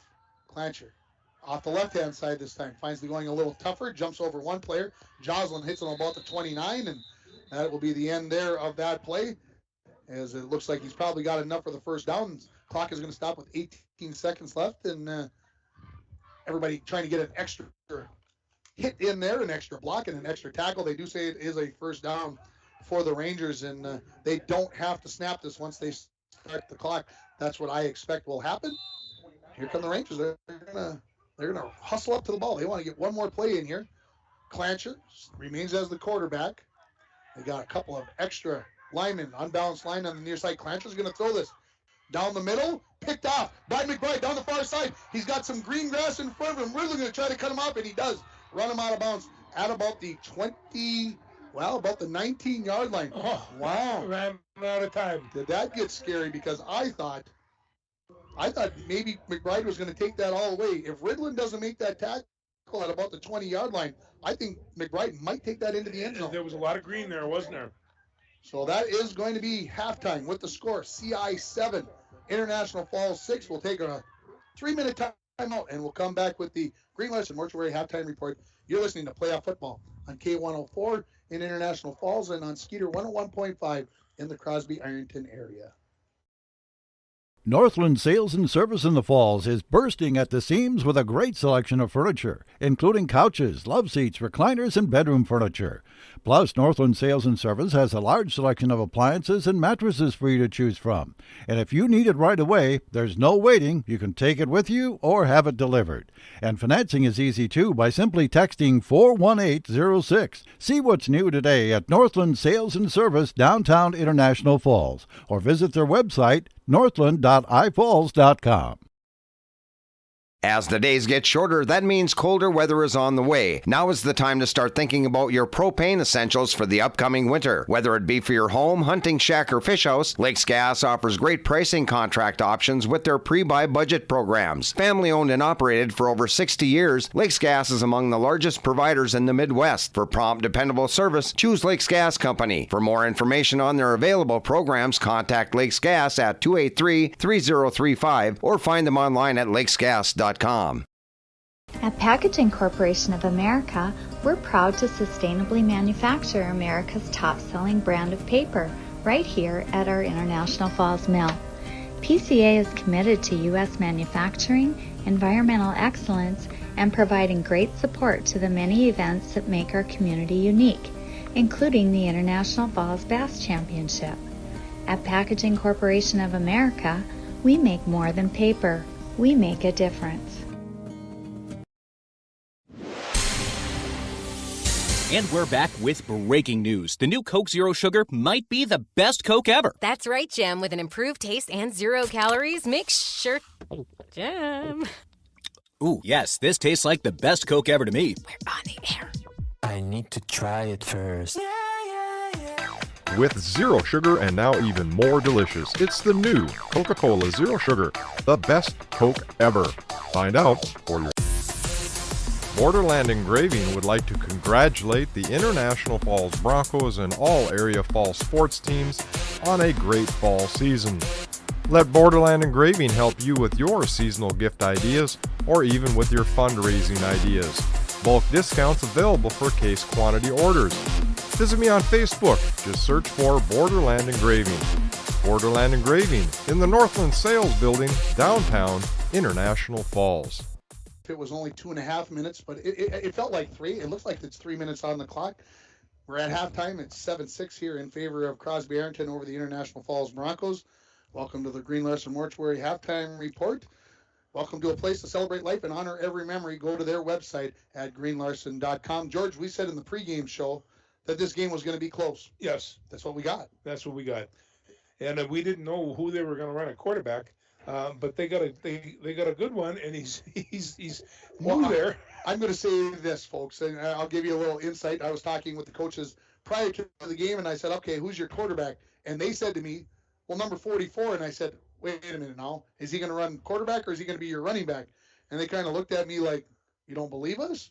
So, I mean, Clancher's run quarterback probably, 75% of the plays? He has. Severson has been there at the other 25% of the plays, and obviously, he has shown me that he can not only run the ball fairly well, he throws a pretty good pass as well. Well, he actually does, and he completed, 2 out of 5 or something like that. But he can put the ball up. He's a good athlete. Yeah, absolutely here. And so we're at halftime here. It's 7-6 in favor of CI. I haven't done the stats yet as I was getting all the other stuff updated and checking scores. I might as well give you the scores as long as I did that during the break. At halftime, GNK 6, Rockridge 6. Ooh. Yeah? Not too shabby. No. Aiken 16, Pequot Lake 0. I'm surprised actually how close that one is. I thought Aiken would be leading a little bit more there. Barnum, the number 2 seed, they're leading Mille Lacs 21-7. Those are the scores that I've got from the games that I'm seeing tweets on so far, and so I don't think any big surprises out there, other maybe that 6-6 score between G&K and Rockridge, but it's a 4-5 game. It should be close. That's right, and it's the same way. This is a 4-5 game, and it's going to be close here too. What's got to change for the two teams? I mean, it's a 7-6 ball game. You don't want to go all radical and change everything. But what do you think the two teams need to do here? Well, I thought the size of CI would kind of control things the first half, but the third and fourth quarter, that makes the things a little bit tougher. And so if the Falls has to just be patient, keep on coming at them. What concerns me is the only touchdown they got was, I don't know, a whack and doodle type triple pass. But Ezra McGonigal, he dropped her in the pickle barrel, and away they went. So, however you score, that's how you score. Sometimes some trickeration is okay. Triculation, I like that. Yeah. The game was scoreless after the first quarter. CI broke through on a Dylan Clancher 2-yard touchdown run. Hashi added the extra point kick, and the Rangers led 7-0 with 8:45 left in the second quarter. And then the Broncos' Cooper Crandall goes across from 2 yards out. The pass on the 2-point conversion failed. That's where we sit here at halftime. It is 7-6. We'll take another 3-minute timeout, and we'll come back with the stats and more here from Sports Stadium. You're listening to the Green Larson Mortuary Halftime Show right here on K104 in International Falls and on Skeeter 101.5 in the Crosby Ironton area. It's fall adventure time, Borderland. Hi, this is Derek Olson. Border Bank wants to help you get out this fall season and enjoy all the area has to offer. Visit with us about a loan for a new side-by-side, camper, boat, or truck, or anything you need to get out and go exploring, trail riding, fishing, or hunting.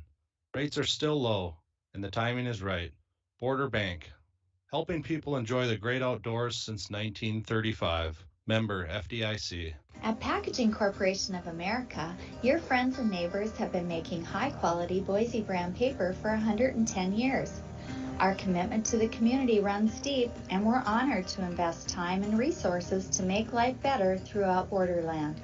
Year after year, we join many important causes in our area, from youth to senior initiatives and everything in between. PCA is proud to support our community and proud to make Boise paper with purpose. Napa Auto Parts of International Falls understands the fun and traditions of our annual deer hunting opener. Todd just received a new shipment of batteries, automotive, starting, and marine batteries, now fully stocked at Napa Auto Parts. A reminder before heading out to the shack, don't leave that CPAP at home. Pick up the Maxi Track 400-watt inverter, hook up to your new battery, and sleep healthy and comfortable at the hunting shack this deer hunting season. Napa Auto Parts of International Falls. Stop by and see us before you head out to the shack. Lakes Gas is proud to be sponsoring this year's At the Shack with Dave and Mike, aired every Thursday and Friday morning. With the hunting season now in full swing, Lakes Gas wants to remind everyone with hunting shacks, fish houses, and of course your homes, that Lakes Gas is the largest provider of propane in the Midwest. Family owned for over 60 years, you can be rest assured of reliable and dependable service. For International Falls, contact Lakes Gas at 283-3035 or find them online at lakesgas.com. Good.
International Falls 6. Confused on why they only put 10 minutes on the clock. I'm not exactly sure, but hey, that's the way it is. You're listening to the Green Larson Mortuary halftime report. And I got more update from Section 7-3A. Two Harbors 28 hitting 0 at the half. Ooh. Yeah, that's the U we were looking for. Yeah. Let's give you the stats here from the first half by my quick count. The CI Rangers, they ran the ball 24 times for 63 yards. Yeah, 2.5 yards per carry or so, just a little bit better than that. 2 for 8 passing for 40 yards, so 32 plays for 103 yards for CI in the first half. For the Broncos, they completed 1 of 7 passes for 28 yards on the wide receiver reverse pass, and then they ran the ball 15 times for 39 yards, so about the same average as the CI Rangers. So the Broncos had 22 plays in the first half for 67 yards, and so there are your stats from the first half. And I'm not sure where Randy is at. I thought he'd come up and get nice and warm. He's probably standing inside, eavesdropping on the coaches on one side or the other of the stadium as the Rangers have come back out on the field. I see the Bronco coaching staff coming back out on the field. They're putting 3 minutes on the clock, waiting for the Broncos to come out of the tunnel, as they say, back out onto the field before they start that final 3 minutes.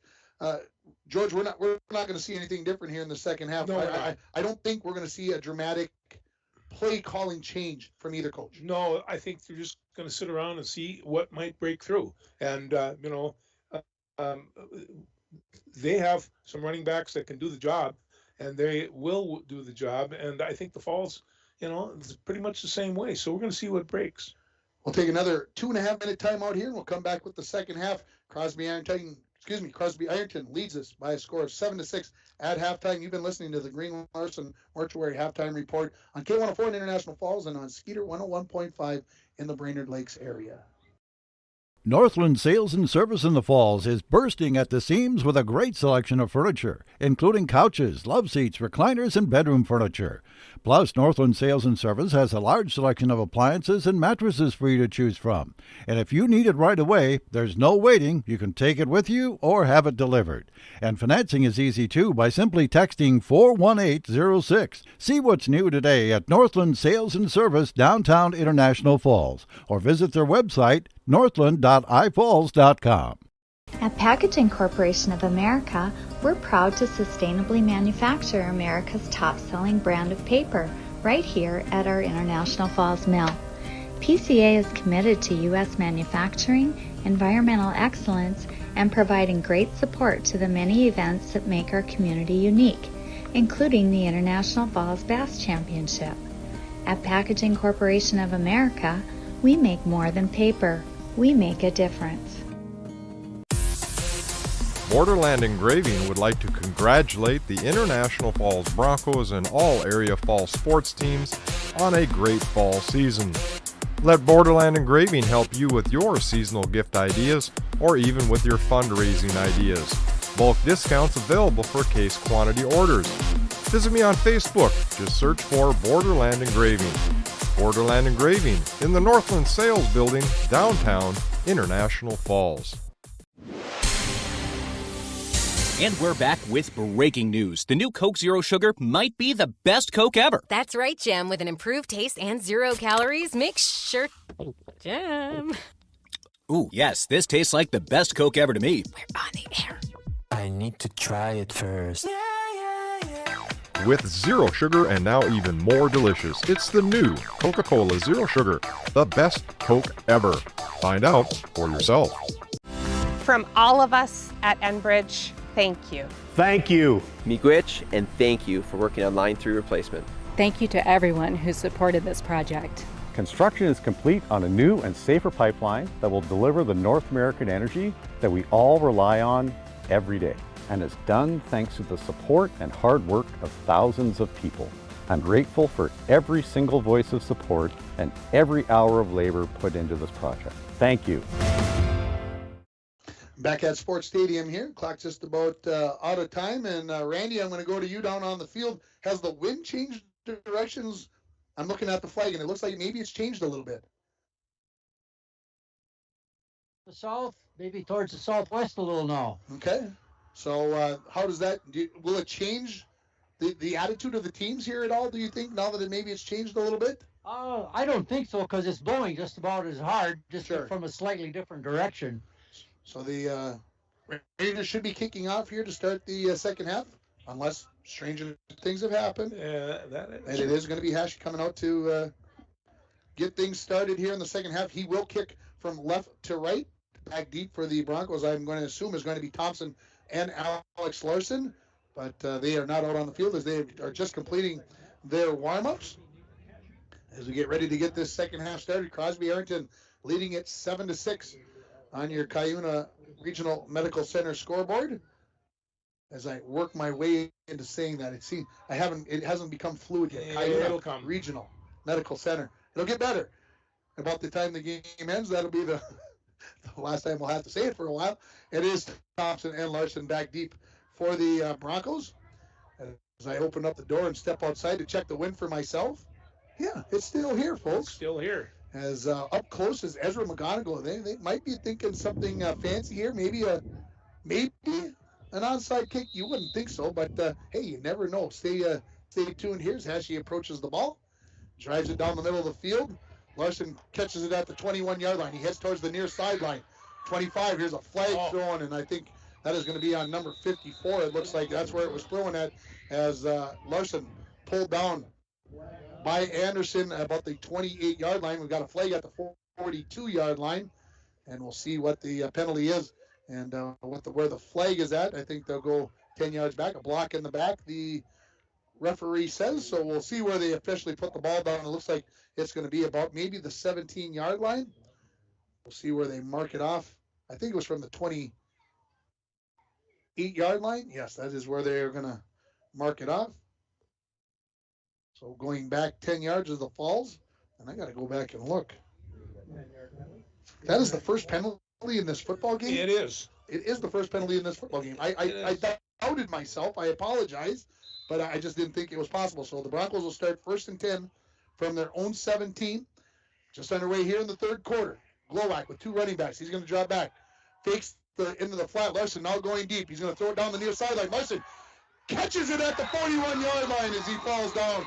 Big play on first down for the Broncos as Larson did a little double move. Showed the hitch, and then the hitch and go. And the Broncos are going to pick up 42 yards on the first play from scrimmage here in the second half. Remember, the Broncos only had 67 yards in the first half. They've got almost two-thirds of that on the first play. So 1st and 10 for the Broncos at the Rangers' 41-yard line. Two running backs in the backfield with Crandall and number 24, Diego Christensen. Glowacz remains in the shotgun. Two receivers to the right-hand side. Glowacz hands it off to Christensen. No place to go. Ridlin right there along with Kamara. Not Kamara. Not Elvin Kamara. Kamara. A 1-yard loss for Christensen on that play. He's going to bring up 2nd and 11 from the CI 42-yard line. Broncos stay with the same formation. Ball's on the near hash. Broncos going right to left in this third quarter. 11 and counting remaining in the third quarter. Alex, that reference was for you. She'll only understand it. Glowacz looks for the slant. Larson catches it about the 35. He'll be held down at the 33-yard line after the tackle by Anderson for CI. So we'll call it a gain of. We'll see where they officially put the ball down at the 34-yard line. It is a gain of 8, and it'll bring up 3rd and 3 for the Broncos at the Ranger 34-yard line. We're just underway in the second half. Broncos, if you just missed it, a 42-yard completion from Glowacz to Alex Larson. Broncos stay with the same formation. Two running backs, one on either side of Glowacz, the shotgun quarterback. This is the Christensen trying to go off the right-hand side, and it looked like there was a hole there, but it closed down in a hurry, and the reason why it closed down, number 44, Dylan Clancher comes up with the tackle. It's going to be real close here. We'll see the down marker says 4th down. We'll see how much he gained. I'm going to call it a gain of 2, which is going to bring up 4th and a long one from the 32-yard line here. And what a big play after the 42-yard pass. Now the Broncos sitting with 4th and 1.5 at the 32-yard line. Same formation for the Broncos. Glowacz takes it. He's going to get a couple of blockers out in front of him. He's got enough for the first down. Linebacker level. Now breaks to the right-hand side. Could be out. 20. 15, 10, and he's going to be pushed out of bounds eventually inside the 10-yard line. Glowacz went to his left, broke back to his right, found green grass in front of him, and it's a big game for the Broncos as they'll have first and goal at the 5-yard line. So the Broncos looking to take the lead here as they have first and goal from the 5-yard line. Broncos have had trouble inside the 10-yard line on first and goal inside the 10. I'm trying to re-jinx that or unjinx it or whatever, George. It's like a lot. No, red zone's been a problem for him this year. So McGonigal come to the near side. Larson going to move to the inside position. So they got two receivers to the near side. They'll go with the two running backs again. Glowacz takes the snap, looks left, throws into the corner. Larson is there, hit him in the hands, and he could not hang on. And on the defense there, number 27 was closing quickly for CI. That is Evan Rydberg. And, boy, I'll tell you, he maybe got a hand up there in the face of Larson to kind of make that one a little unclear. But Larson was wide open and could not come up with the catch. Here comes Joslin back into the game, so the Broncos will go with 4 wide receivers as Cooper Crandall heads to the bench. Clock is stopped with 9:40 remaining in the third quarter. The score, CI 7, International Falls 6 on your Rainy River Community College scoreboard. Christensen is the running back to the left of Glowacz. Second and goal from the 5-yard line. In motion now comes Thompson. They fake the handoff to him. Glowacz goes off the right-hand side. He's into the end zone for the touchdown, and the Broncos lead it by the score of 12-7. So again, that motion to the left, and the Broncos go back to the right, away from the motion, and the Broncos lead it 12-7 with 9:35 remaining in the third quarter. 2-point conversion upcoming for the Broncos. It's a biggie because that'll it's a 5-point, would make it 7 here. We'll see what they decide to do. They went a little behind the back pass, I'll say. Crandall was a big, deep, very deep when he caught that pass. I had no chance to go. Here comes Thompson in motion. He stops short this time. They're going to run a little option. Glowacz turns north and south. He's in for the 2-point conversion. As you hear Randy Anderson, he's in. And the Broncos lead at 14-7. We'll take a 60-second timeout.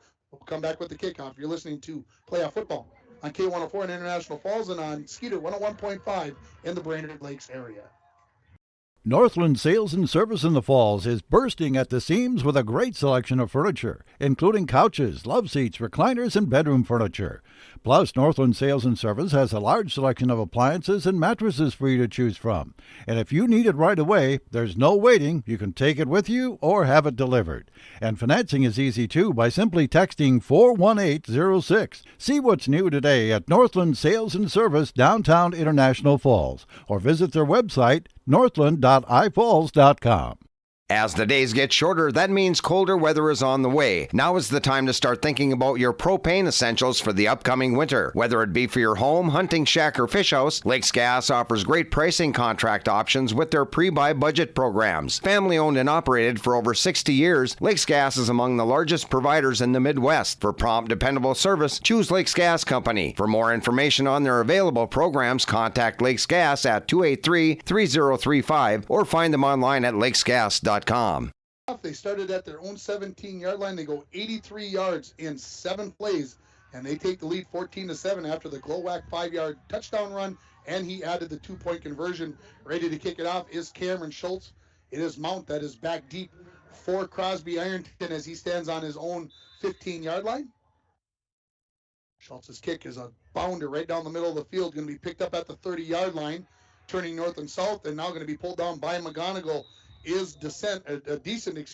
He'll have a 10-yard return after the 30-yard kick, and the Rangers will have very good field position. They'll start 1st and 10 from their 40-yard line. 9:31 remaining here in the third quarter on your Cuyuna Regional Medical Center. Hey, that was better. You said that real well.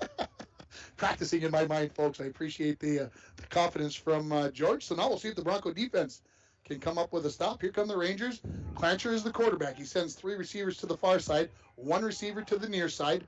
Behind him is Ridlin in the pistol. Clancher going to go off the left-hand side, and the going's going to be pretty tough. And a fumble. And the Broncos say they've got it. The beanbag came out. Let's see if they say yes, that is what it is. It is Schultz that came up with it. I still have not seen a hand pointed. The Crosby defense is coming out. What do they say? Still haven't said yet. Now they're discussing. They're walking away from the players. Hang on, folks. This could be a big turnover right here. We'll see what they decide, whether he was down or not down. All 5 officials gathering to discuss this. Wow. I've never seen this long of a conversation on a fumble in high school, and it is Bronco football, as Cameron Schultz is going to come up with the fumble recovery. I'm not sure that I saw who forced it out of there. Randy, did you see who might have got a piece of that? I couldn't see much of what was going on in there, no. It was kind of a mosh pit down there, and am I dating myself with mosh pit? Boy, a little bit, yeah. The Broncos come up with a trips bunch formation. Glowacz in the backfield with Christensen in the shotgun. Larson all alone on the near side. Hand out to Christensen right up the middle. Tiptoeing, and he's dragged down after about a 2-yard gain. That is number 14, Jeremy Millsap. Excuse me, Jacob Millsap. Jeremy Millsap, he does the newspaper work. I don't think he's out there playing tonight. 1-yard gain for Christensen on first down. Will bring up 2nd and 9 for the Falls at the CI 41-yard line. So the Broncos take the opening possession, drive 83 yards. Then they get a fumble recovery on the first CI play. So the Broncos leading 14-7 in business. They'll stay with the trips bunt formation to the right. This is going to be Glowacz trying to come left. He finds a hole, cuts back against the grain. He's going to be brought down about the 35-yard line, as he was in trouble about the 40, and there's a big hit by Windorski. He's got to go. He's got to go. Charge. Okay, and now the extracurriculars, and now we'll see if Windorski is just going to get a 15-yard penalty, or if they're going to go with it more as the temper's starting to flare. And there was some animosity after the last game, maybe a couple of late hits in that game that were questioned by either team, and Windorski, they're not happy. He came from a long ways away to come up with a 2-hand push, and now he's trying to explain himself to the official. So it's going to be about a 6-yard gain, I believe, for Glowacz, and then we'll see what's going to happen here. They're going to be offsetting penalties, 15 each way, or is this just going to be against CI? We'll have to see what happens. What's the rule? The second guy gets caught? That is usually well, I don't know if that's the rule. That's the way it works. That's the way it works out. And that, you're right. That would be Windorski. That would be the one that got caught here. If we'll see what happens here, whether it's going to be 3rd and about 3 yards to go, or it's going to be first down for the Broncos. And again, another long conversation here. We're going to go back and give that 42-yard pass. The pass of the game brought to you by Northern Lumber. Free estimates, delivery to your work site, and paint matching. Northern Lumber, everything to build anything, located on Highway 53 at 307th Street in the International Falls. And it is going to be offsetting penalties here. And no surprise there. So we'll call it officially a 5-yard gain for Glowacz. It'll bring up 3rd and 4. And I think the officials didn't necessarily see the first hit, but they knew that there was a reason why Windorski came and did what he did. I'm going to hypothesize that's why they called it both ways. I'm okay with it. They've got to do something to get these kids under control, because for the next 20-plus minutes, we can't have that going on after the play. That's just not good football. 3 wide receivers to the right-hand side for the Broncos on 3rd and 4.5. Glowacz has Christensen to his left. Larson singled up on the near side of the field. Glowacz takes the snap. He's going to try to find room up the middle. Tiptoeing. There's not much there. Glowacz is going to lean forward. He's going to get down to about the 34-yard line, maybe a little inside of that. He'll get a gain of 2, and it's going to come up for 4th and 2 for the Broncos at the CI 34. So after the turnover, are the Broncos possibly going to go 4 and out here, as the Broncos will stay with 3 wide receivers to the far side? Christensen went from the right to the left-hand side. 5-man line for the Rangers. 2 linebackers up close. Ridlin looks like he's going to be blitzing, and I think they got CI to jump offside with the hard count. They did. His best Aaron Rodgers impersonation there by Ben Glowacz, and it is going to be offside, and that is going to give the Broncos a first down. The first penalty of the ball game here on CI, and it's a biggie, giving the Broncos 1st and 10 at the Ranger 29-yard line. That's an effective tool when you got it in the bag, right? Well, and I'll tell you, considering they've had some push and tug over there haven't been a whole lot of penalties in this game. Just 2 of them, that's for sure. Well, and the 2 that were offsetting, of course. Yes. 3 wide receivers still to the right-hand side. Under 8 minutes now remaining in the third quarter. 14-7, the Broncos lead it. Glowacz drops back to pack. He's looking for Larson. No place to go. He's going to run up the middle of the field, and he's going to get pulled down for a loss, so that is going to be a sack for the CI Ranger defense. And that'll bring up 2nd and 11 for the Falls at the 30-yard line. I thought Larson maybe had a step on the near side on Anderson, but Glowacke decided to pull it down and not throw that ball. So 2nd and 11. Broncos stay with that same formation. Now 3 wide receivers to the far side of the field, ball on the near hash as the Broncos go right to left in this third quarter. They lead at 14-7 on your Rainy River Community College scoreboard. Start your voyage at RRCC. Your future awaits you right here in your own backyard. Give them a call at 285-7722. Glowacke takes a low snap. He's heading off the left tackle. Puts his head down, and he's going to be dragged down there by number 14, Jacob Millsop. See, I'm going to keep every J name in the book except Jacob in there, as Glowacke is going to pick up. We'll give him 2 yards on the play. So 3rd and 9 for the Broncos at the 28-yard line. Of course, 4-down territory. Ezra McGonigal moves to the outside. Thompson moves to the inside of the 3 receivers on the far side of the field. Christensen stands to the right of Glowacke in the shotgun.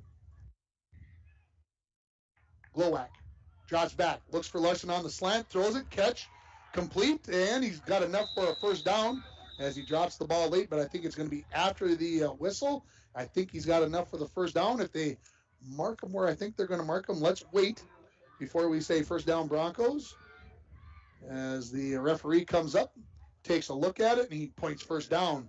So let's call it a gain of 9 yards as the Broncos will have 1st and 10 at the Ranger 19-yard line.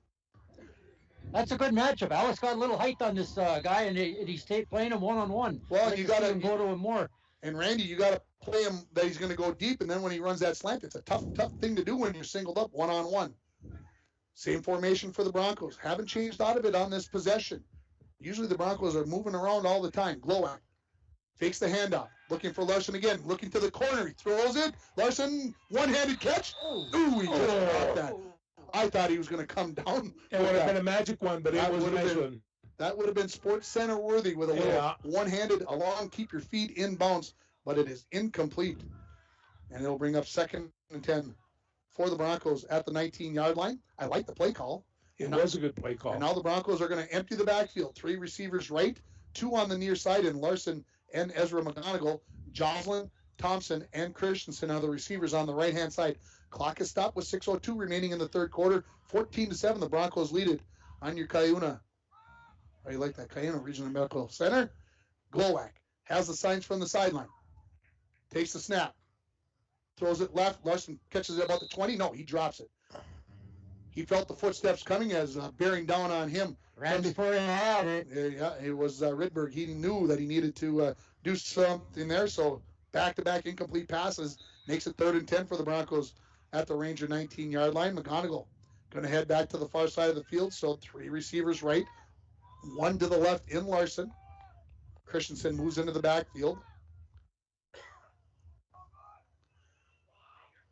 Glowacke surveys the secondary, takes the snap, looks right, now rolls. He's heading to his right. There's a flag and holding call coming up on the Broncos. Throw caught inside the 10-yard line, but let's not celebrate, folks, if you're a Falls fan, because I believe this one is going to be coming back. That ball was caught by number 84, Alex Larson, but a flag at the 25-yard line, and the Broncos are going to take about a 16-yard penalty here after the penalty for holding. And, of course, the referee going over asking the coaching staff, do you want to decline it and give them 1st and goal, or do you want to go 3rd and about 26 yards? Yeah, I think it's a pretty easy decision. That's a close one. So push them back. Push them back. So they'll walk it off from the flag, which was at about the 25.5-yard line. A holding call here. Didn't see the number, can't hear the number. Randy might have heard it. They're going to put it right on the 35-yard line, so it's a penalty of 16 yards on the play, and it'll bring up 3rd and 26 for the Broncos. This is where you take the mentality, I believe, guys, of try to get half of it back. Try to get at a time. Try to get 13 here. Let's see if you can get half of it, and then see what happens on 4th down. 2 wide receivers to the left, 1 to the right, 2 running backs in the backfield. Now as Crandall's in the ballgame. Glowacke looks left, throws the hook and lateral to Crandall. He's got it down the near side. He's going again. 10. He cuts back, and he's going to be taken down at about the 6-yard line, but the Broncos are going to pick up more than the 26 needed. Hook and lateral again. Two in 1 year? Am I seeing things? So they put the ball on the 7-yard line. So it's going to be a gain Well, we'll call it 28 yards on the play. So Larson will pick up about 6 or 7 of that. Crandall will get the other 20 yards. We'll make it all official when we watch the film tomorrow or the next day or whenever we find time in the schedule. First and goal for the Broncos at the 7-yard line. 5.5 minutes and counting remaining in the third quarter. Glowacz has 2 running backs in the backfield. Thompson coming in motion from the far side. Glowacz is going to throw a pass to the far corner looking for Thompson. It's out of his reach, and it was very good coverage by the Rangers. That's number 21 over there. Jason Anderson had to wait for him to turn so I could see his number. He was so far away. I thought I might need a telescope or something. Second and goal from the 7-yard line coming up for the Broncos. Good play design. Just didn't come up with a good complete pass. So the Broncos will stay with the 2 running backs in the backfield. Larson singled up here on the near side. Glowacz takes the snap. This is a run play all the way. Glowacz in trouble. Hit at about the 9-yard line by Millsop, and then Glowacz leans forward. He may have gotten back to the original line of scrimmage. I think they're going to move him back about a half yard. We'll call it no gain, and we'll call it third and goal from the 7. Crandall out. Joslin back into the lineup. Broncos will go with 2 wide receivers on each side as we go under 5 minutes remaining in the third quarter. It was 7-6 CI at the half. It's now 14-7 with the Broncos knocking at the door, looking for more here in the third quarter. 3 wide receivers to the far side of the field. Christensen to the right of Glowacz. The snap. Glowacz looks left, throws a slant, touch. Oh, he had it, and he dropped it. Good hit there by the CI cornerback Mount as he hit Larson. I thought he had it, and he drops it. And you can probably guess how close that was, folks. As I said, touchdown. I was sure he had it. Excellent coverage. And Mount just got a piece of it. Good contact to knock that one away. So now the Broncos, 2 wide receivers each side, as they have 4th and goal now from the 7-yard line. They had 1st and goal at the 7-yard line. Broncos go 2 wide receivers each side. Christensen in the backfield with Glowacz. Glowacz takes the snap. Looks right, throws right. Looking for the corner of the end zone, and that's going to be well out of the reach of Thompson. That was out of bounds. And there is no uncatchable rule in the NFL or in the high school ranks like it is in the NFL, excuse me. And a little contact there, but incomplete. And the CI defense holds up as the Broncos. Here you go. They started at the 42-yard line. They went 1, 2, 3, 4, 5, 6, 7, 8, 9, 10, 11, 12, 13 plays, and they went 35 yards. So CI takes over at their own 7-yard line, 1st and 10. Coming onto the field with the play. Looks like it's Clancher. 4:33 remaining in the third quarter. CI has run 1 offensive play this quarter, and we're almost 7.5 minutes in. They'll go with 3 wide receivers to the near side. Clancher is the shotgun quarterback. Looks like to me like Ridlin is in behind him. Motion. Clancher can come out the right-hand side. Breaks the tackle. He's into the secondary where Larson is going to take him down, but real close to a first down for the Rangers. We'll see where they mark him. About the 18-yard line. If by my count, that should be enough, and it is for a Ranger first down at the 18-yard line as the clock continues to move here after they set the chains and get that whistle going.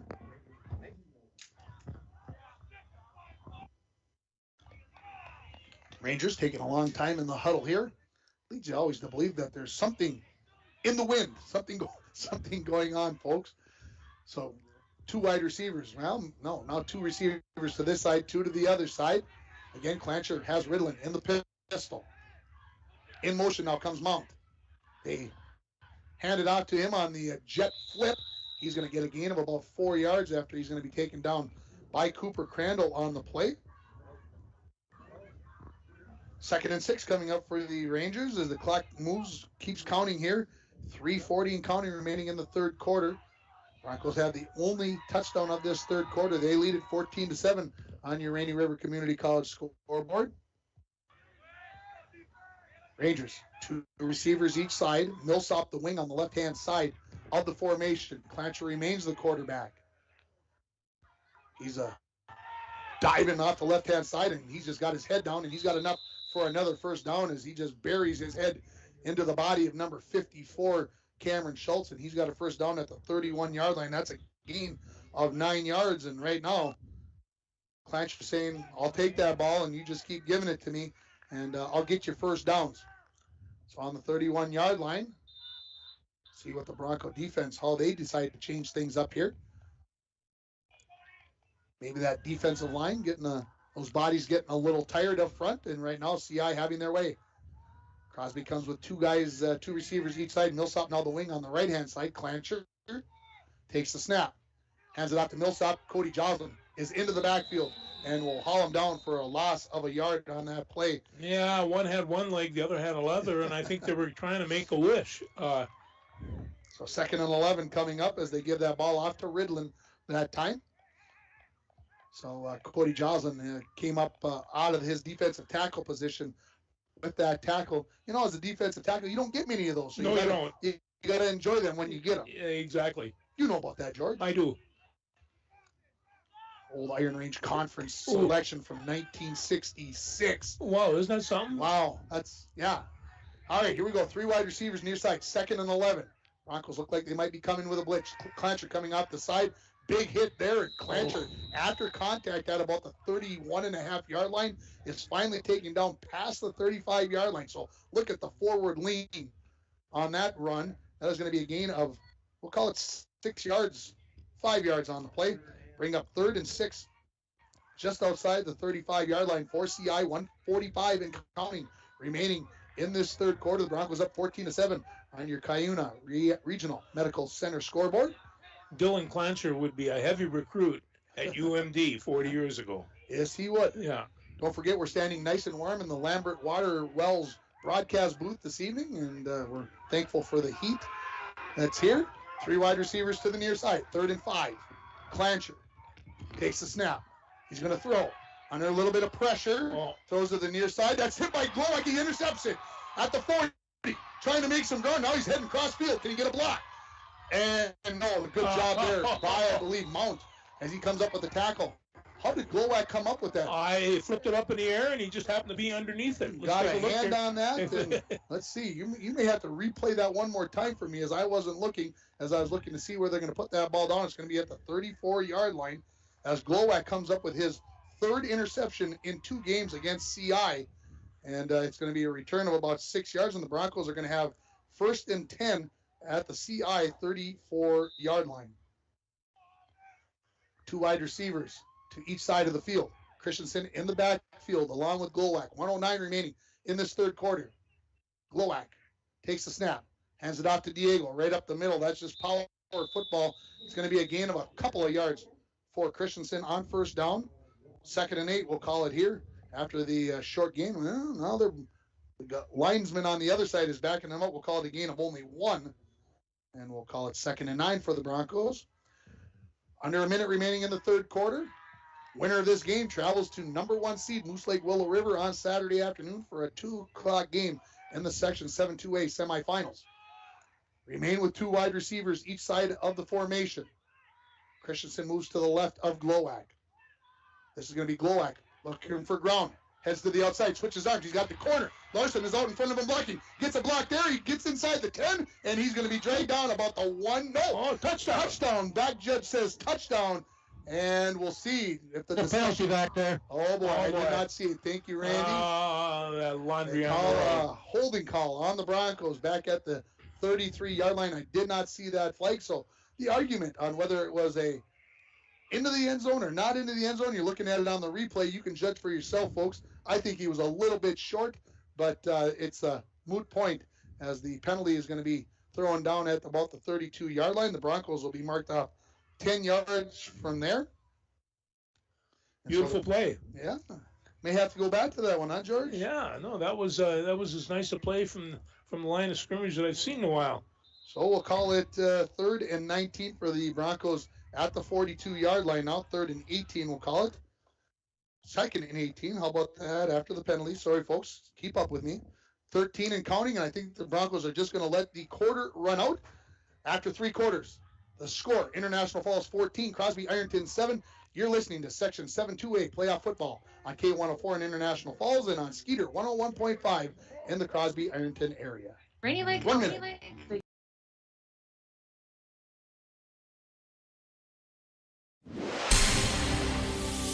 And we're back with breaking news. The new Coke Zero Sugar might be the best Coke ever. That's right, Jim. With an improved taste and 0 calories, make sure...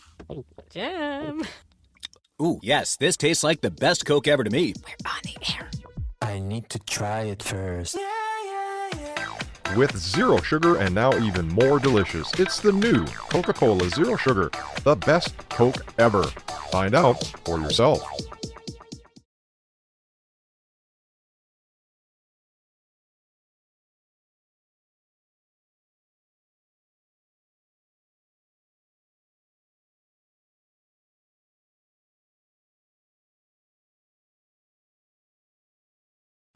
From all of us at Enbridge, thank you. Thank you. Miigwech, and thank you for working on Line 3 replacement. Thank you to everyone who supported this project. Construction is complete on a new and safer pipeline that will deliver the North American energy that we all rely on every day. And it's done thanks to the support and hard work of thousands of people. I'm grateful for every single voice of support and every hour of labor put into this project. Thank you. So we'll try to do better here. Broncos 2nd and 19 from the 42-yard line. 2 wide receivers each side. Glowak with a pistol running back in Christensen. Now he's going to move up to the right-hand side. Glowak looks left, throws left. Alex Lushton catches about the 42, makes one guy miss. And he's down about the 35, and we got a flag on the field, and McGonigal is going to get called for a block in the back or a hold. I'm not sure which one. He's like, I didn't do anything. I didn't do it. And the referee is saying, no, you held him. So the all going to be for naught, as the penalty is going to be marked off from about the 42-yard line, right about the line of scrimmage. So back-to-back penalties here on the Broncos, a 16 and now a 10. And the Broncos are back into their own side of the field here. And it's going to bring up second. And we're going to call it, by my count, 28 yards to go. I like the way Ezra pleaded his case with the referee. I have yet to see the referee say, I'm sorry, I made a mistake. Change his mind? No, he never has. So the 49-yard line here for the Broncos. Trips bunch to the left of the formation. Glowak on 2nd and 28. Takes the snap, drops back, looks right, throws right. Looking for Thompson along the near side. And, nearly intercepted by Anderson as it went right through his hands. And that could have been a big turnover in this ballgame. So incomplete pass. And the Broncos now will have 3rd and 28 from their own 49-yard line. Wind dying down a little bit out there, Randy, as I look at the flag? Or no? I think it's a figment. A figment of my imagination? Yep, it's blowing. Okay, well, I'm looking at that flag. It's not like it was before. So now the Broncos with 3rd and 28. They are going to have 3 wide receivers to the near side with Thompson, Joslin, and McGonigal. 1 running back in the backfield with Glowak. He drops back, looks left, rolls left. Now throws down the middle looking for Larson. He catches it at the 30-yard line, looking to break some tackles, and then he's hounded by about 3 or 4 Ranger players. One of them there, number 18, Carter Decent. And the completion for the Broncos is going to be at the, where are they going to set the ball down? 30-yard line, 31-yard line, so it's a 20-yard gain. So how about 4th and 8 coming up for the Broncos from the 31-yard line? Big play here in this ball game. 2 wide receivers each side. Christensen to the right of Glowak in the backfield. Glowak fakes, throws deep down the far side looking for McGonigal, and McGonigal never saw that football. He kept fading to the inside. The ball was going to the outside. He had a little room, too. And the Broncos are going to turn it over on downs, and the Rangers will take over 1st and 10 at their own 31-yard line after the incomplete pass. He did have a little room there. He did have a little room. So with the score 14-7, 11:06 remaining in this 4th quarter ball game. They don't run the clock if you go to overtime. And here comes Dylan Clancher off the sideline with the play call. Rangers 69 yards away from getting within a point, and then we'll see what the Rangers would decide to do, whether 1 or 2 would be the call. That's always a fun conversation. 3 wide receivers to the far side of the field as the Rangers go right to left. Motion by Millsap, and we get a whistle and a timeout by the Rangers. This timeout is brought to you by Service Master of International Falls. For a home that is professionally cleaned all year round, call Service Master at 283-4475. We'll take a 30-second timeout. We'll come back with more here from Sports Stadium. You're listening to Playoff Football on K104 in International Falls and on Skeeter 101.5 in the Brainerd Lakes area. Borderland Engraving would like to congratulate the International Falls Broncos and all area fall sports teams on a great fall season. Let Borderland Engraving help you with your seasonal gift ideas or even with your fundraising ideas.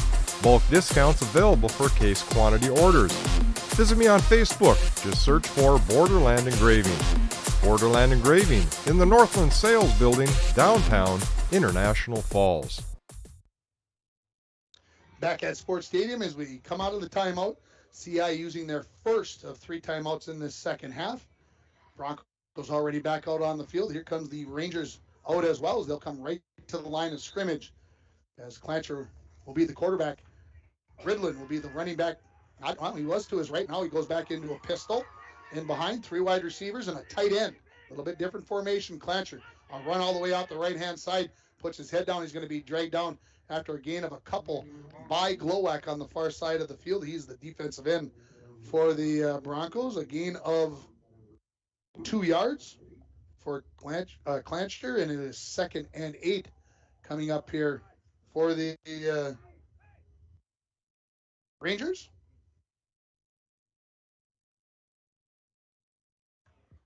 Here comes Clancher off the sideline with the play call.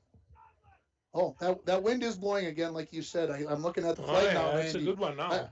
I think you weren't lying to me. Oh no, never do that. A good Ranger would never lie to me. 2 wide receivers to the near side, 2 to the far side.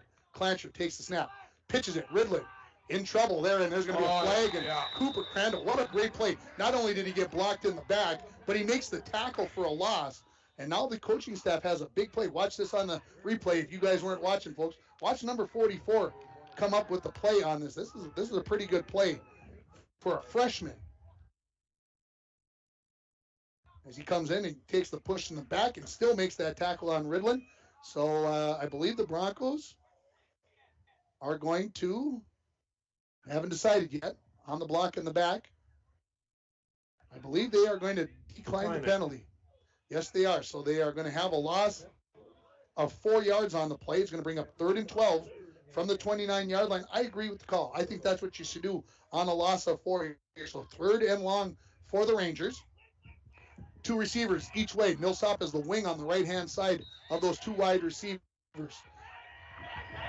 Clancher slaps the hands. Fumble in the backfield, and the Broncos have recovered. Ridlin could not take the handoff, and coming up with the fumble recovery is going to be Glowak. That is Glowak. Thank you. He had a fumble recovery last week as well. He comes up with a fumble recovery here on this play. Did he have one? He had an interception earlier in the game. He had an interception earlier in the game. Ben is really playing well, particularly on defense. He's making up for some time here, and he's doing it. So the Broncos are going to have great field position as they are going to have 1st and 10 at the Ranger 27-yard line. In motion is Thompson, right to left. And a flag, and somebody flinched. The back judge threw this. Oh, we got a legal substitution on defense. 12 men on the field. Oh, thank you. Let's go. 6, 8, 10, 12. I do see 12. I do too. I know we're pretty close to the Canadian border, but that's George. They didn't even. Yeah. No, that's not good. So that's a 5-yard penalty here on the Rangers. So the Broncos now will have 1st and 5 at the 22-yard line. As the Rangers now, I think, have 11 on the field. Broncos with 2 wide receivers each way. Motion for Thompson. Stops near the tackle. Hand off to Christensen. Breaks the tackle in the backfield. He gets past the 20, and then he is bombarded there by number 30 for Crosby Ironton. That is Adam Farrell with a big hit. Ridlin a little slow getting up. To put it at the 19-yard line, we'll call it a gain of 3 for Christensen. So 2nd and 2 coming up for the Broncos at the Ranger 19-yard line. The Broncos lead it 14-7 on your Rainy River Community College scoreboard. 9:40 and counting remaining in this 4th quarter. Broncos stay with the 2 wide receivers each side. Glowak went up and talked to his line a little bit there. What does that tell us? I'm not sure, folks. Glowak, low snap, hands it off to Christensen, tiptoes and then turns it on, gets across the 15-yard line for the first down before he's taken down by Jacob Millsop. Thank you, I got his name right finally. My apologies to him. A 5-yard gain for Christensen. Yeah, and the great trap on there from Braden Skifstead kicking out. I'm good. How about you? Always good to see your granddaughter. You got to take a chance to say hi to her when you get to, even if you're on the radio. 1st and 10 for the Broncos at the Ranger 14-yard line. 2 wide receivers each side. Christensen will now move to the left of Glowak. Now in motion is Thompson from right to left. He's going to get the handoff. Does he got the corner? Yes, he gets past Clancher. 10, 5, touchdown for the Broncos. 14 yards on the TD run for Tristan Thompson, and the Broncos lead it by a score of 20-7 with 8:54 remaining. Yeah, jet sweep. That's the first time I've seen him run it in a while. But Tristan, he hits the corner. He's gone. Tristan has ran that play once in each of the previous 2 games, and both times have gone for 2 yards or less. Yeah. So here comes the 2-point conversion. This could put the Broncos up by 15 with 8:54 remaining in the fourth quarter. 2 running backs in the backfield, 2 wide receivers to the near side. Alex Larson is the sole receiver to the left-hand side. Christensen motions out. Glowak's going to go to his left. Try to do it himself. He breaks 1 tackle. He's in for the 2-point conversion, and the Broncos do lead it by a score of 22-7. We'll take a 60-second timeout here, and we'll come back with the kickoff. You're listening to Bronco football and Ranger football on K104 in International Falls and on Skeeter 101.5 in the Brainerd Lakes area. Good luck to the From all of us at Enbridge, thank you. Thank you. Miigwech, and thank you for working on Line 3 replacement. Thank you to everyone who supported this project. Construction is complete on a new and safer pipeline that will deliver the North American energy that we all rely on every day. And it's done thanks to the support and hard work of thousands of people. I'm grateful for every single voice of support and every hour of labor put into this project. Thank you.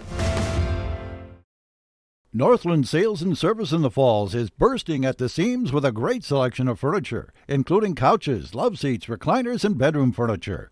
Plus, Northland Sales and Service has a large selection of appliances and mattresses for you to choose from. And if you need it right away, there's no waiting. You can take it with you or have it delivered. And financing is easy too by simply texting 41806. See what's new today at Northland Sales and Service, downtown International Falls, or visit their website, northland.ifalls.com. Broncos leading at 22-7 with 8:54 remaining in the fourth quarter. The Broncos trailed this 7-0 at the 8:45 mark of the second quarter, but they have scored 3 unanswered touchdowns, as it is going to be number 54, Cameron Schultz, to kick it off back deep. He is going to get a chance here. Is Mount. He catches it on the run at the 20, lays on the brakes, now heads back to the left, now heads back to the right across the 30, and he's going to be taken down near the 33 or 34-yard line, depending upon which linesman you get to see here. And coming up off the bottom of the pile for the Broncos was Glowak on that tackle. So a kickoff of about 40 yards and a return of, we'll call it 14. We'll give CI the ball at the 34-yard line, 1st and 10. From there, they are trailing 22-7 with 8:47 remaining. And does that mean that they need to change up and put the ball in the air, George? Yes, pretty close. Pretty close. Pretty close. Severson in as the quarterback. And here they come. Clancher in behind in the pistol. 3 receivers to the near side. And now a timeout by the Rangers as, what can I just say, maybe unsure of where they were supposed to be lining up. Well, they haven't run this formation yet today, so maybe once, but... Randy, is it too early to panic? Should CI continue doing what they were doing, or do they need to put the ball in the air? Well, if they have Clancher pass, he's got a very good arm, but to me, he's been a little bit inaccurate. And then the other quarterback, he hasn't played for a while now, so I don't know how armed he is to throw. Colby Severson been standing on the sideline quite a bit, so that's a very good point here. This timeout is brought to you by Service Master of International Falls. For a home that is professionally cleaned all year round, call Service Master at 283-4475. As we come out of the timeout here, the Broncos quickly back out onto the field. They want to get back out there and get things going. Crosby, they want to make sure that they've got all their ducks in a row. Randy, what are you thinking? I think it'd be to the Broncos' advantage if Crosby does pass. Okay. Interesting thoughts on that. So they come up here, the Rangers, 2 wide receivers to each side. Severson is the quarterback. He has Clancher behind him. They're going to pitch this to Clancher coming. He's going to stop, throw the halfback pass down the near side. Mount is behind the defense. He goes. Oh, just CI fans, I'm telling you, if you're not watching this, that was a half a yard out of his reach, a foot out of his reach. If Mount catches that, that is a 66-yard touchdown pass. And man, was he behind the defense. And Carter McBride bit and got beat deep. And he's being told, hey, we can't let you do that. But that's a big play right there. I love the play call by the Rangers to go with the halfback pass. You put it back into Clancher's hands and let him fire it down the field. I'm looking, and he threw it from about the 30-yard line. That ball landed near the 20-yard line. He's got a nice so arm. That's nearly 50 yards that he threw that into a crosswind. And so here come the Rangers with 3 wide receivers to the far side. The ball is on the far hash as the Rangers go right to left in this fourth quarter. Clancher motions out to the far side. Severson throws it to him in the flat. Glowacz is all over that. He pays for his aggressiveness as Clancher goes over the top of him. But it's going to be a gain of about 2 yards on the play. And we'll call it 2nd and 8. Excuse me. 3rd and 8. Shouldn't that be 3rd down? It should be 3rd and 8. Yes. 3rd. Not sure why it's only 2nd down. Their coaches on this side are getting the, they've got it straightened away. It is going to be 3rd down. There, she's flipped. Clock is stopped with 8:32 remaining in this fourth quarter. 22-7, the Broncos leading it.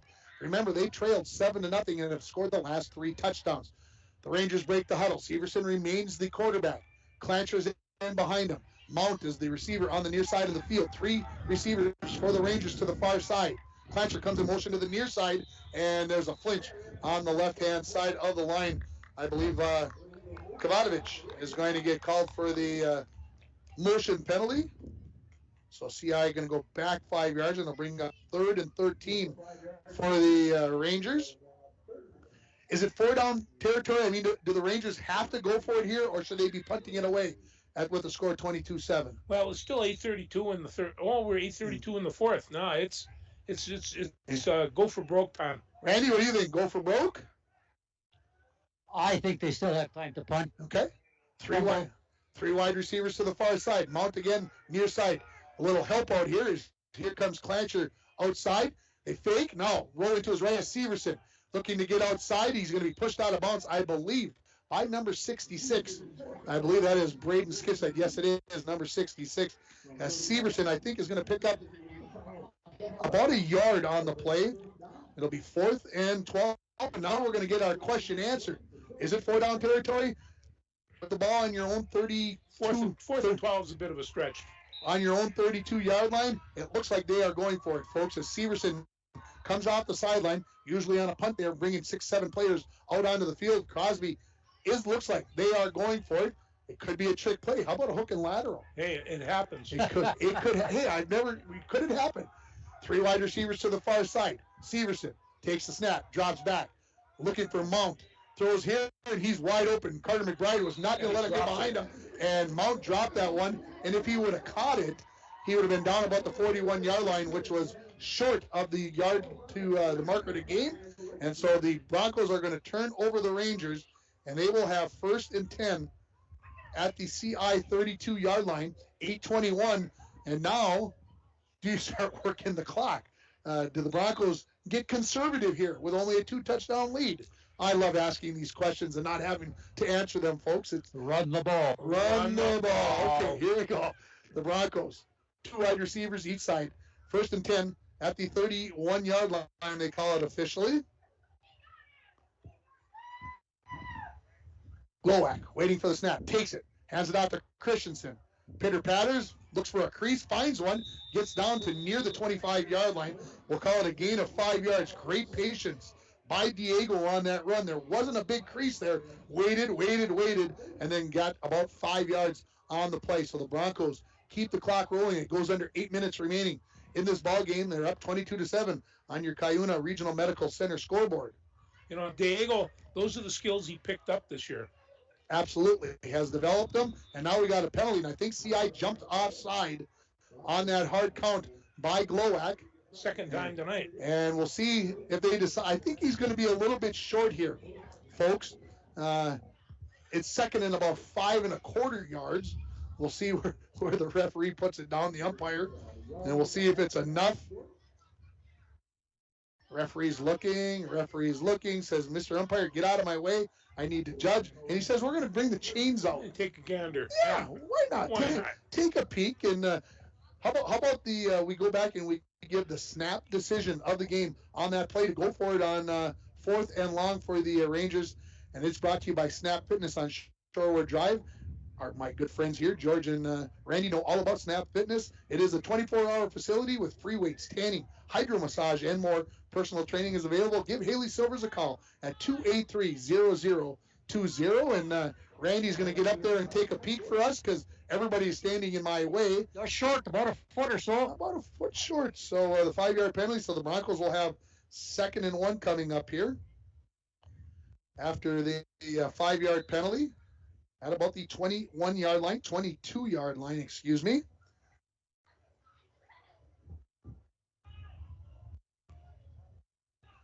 Glowacz barks out the signals. Christensen right behind him. Geez, almost another offside by CI. I thought the defensive end almost jumped offside. Clock is moving, 7.5 remaining. Glowacz takes the snap, hands it off to Diego. He's got the first down as he gets across the 20-yard line or right on top of the 20-yard line. And the Broncos will have 1st and 10 at the CI 20-yard line. 7:17 remaining as the PA guy announces that it's a first down. And yeah, I just think you need to run the clock more than you need to score right now. That's it. Absolutely. Use some clock here and see what happens. Broncos stay with 2 receivers each side. Christensen moves to the left of Glowacz in the shotgun. Glowacz needs to use some time here. The clock is moving. Watch that back, Judge. He's going to put that hand up when there's 5 seconds left. There it is. 5, 4, 3, and now Glowacz needs to take snap. He does. Hands it out to Diego. He goes to his left. He's got some room. 15. Holding penalty coming up on the Broncos behind the play as tackled there was Adam Farrell. And it's going to be a 10-yard penalty on the Broncos. And I chuckle because it was a nice tackle. It was a good tackle. It was a good tackle. Why not? Call it what it is. And so the Broncos are going to have 1st and 20 now from the 30-yard line as they put the flag right on about the 20-yard line. We'll see if that's where he stops. Puts the ball right on the 30-yard line. The nose is on the line. So the Broncos have 1st and 20. 6:45 remaining here in the 4th quarter. Broncos up 22-7 on your Rainy River Community College scoreboard. Again, we're happy to have you along on Skeeter 101.5 and on K104 here in International Falls. And, of course, your live event as well. 1st and 20.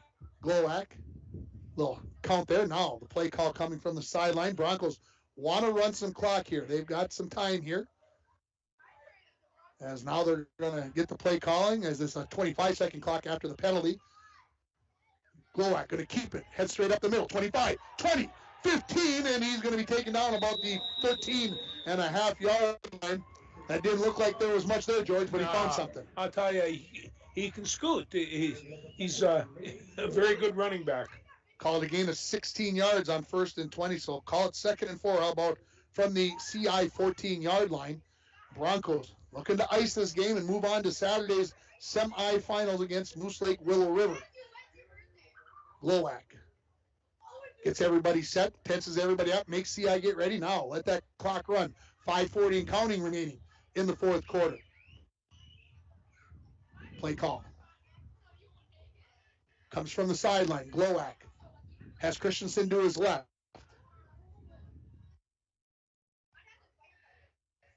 Now takes the snap, hands it out to Diego. Hit in the backfield, breaks that tackle, but then going to be thrown down by Clancher.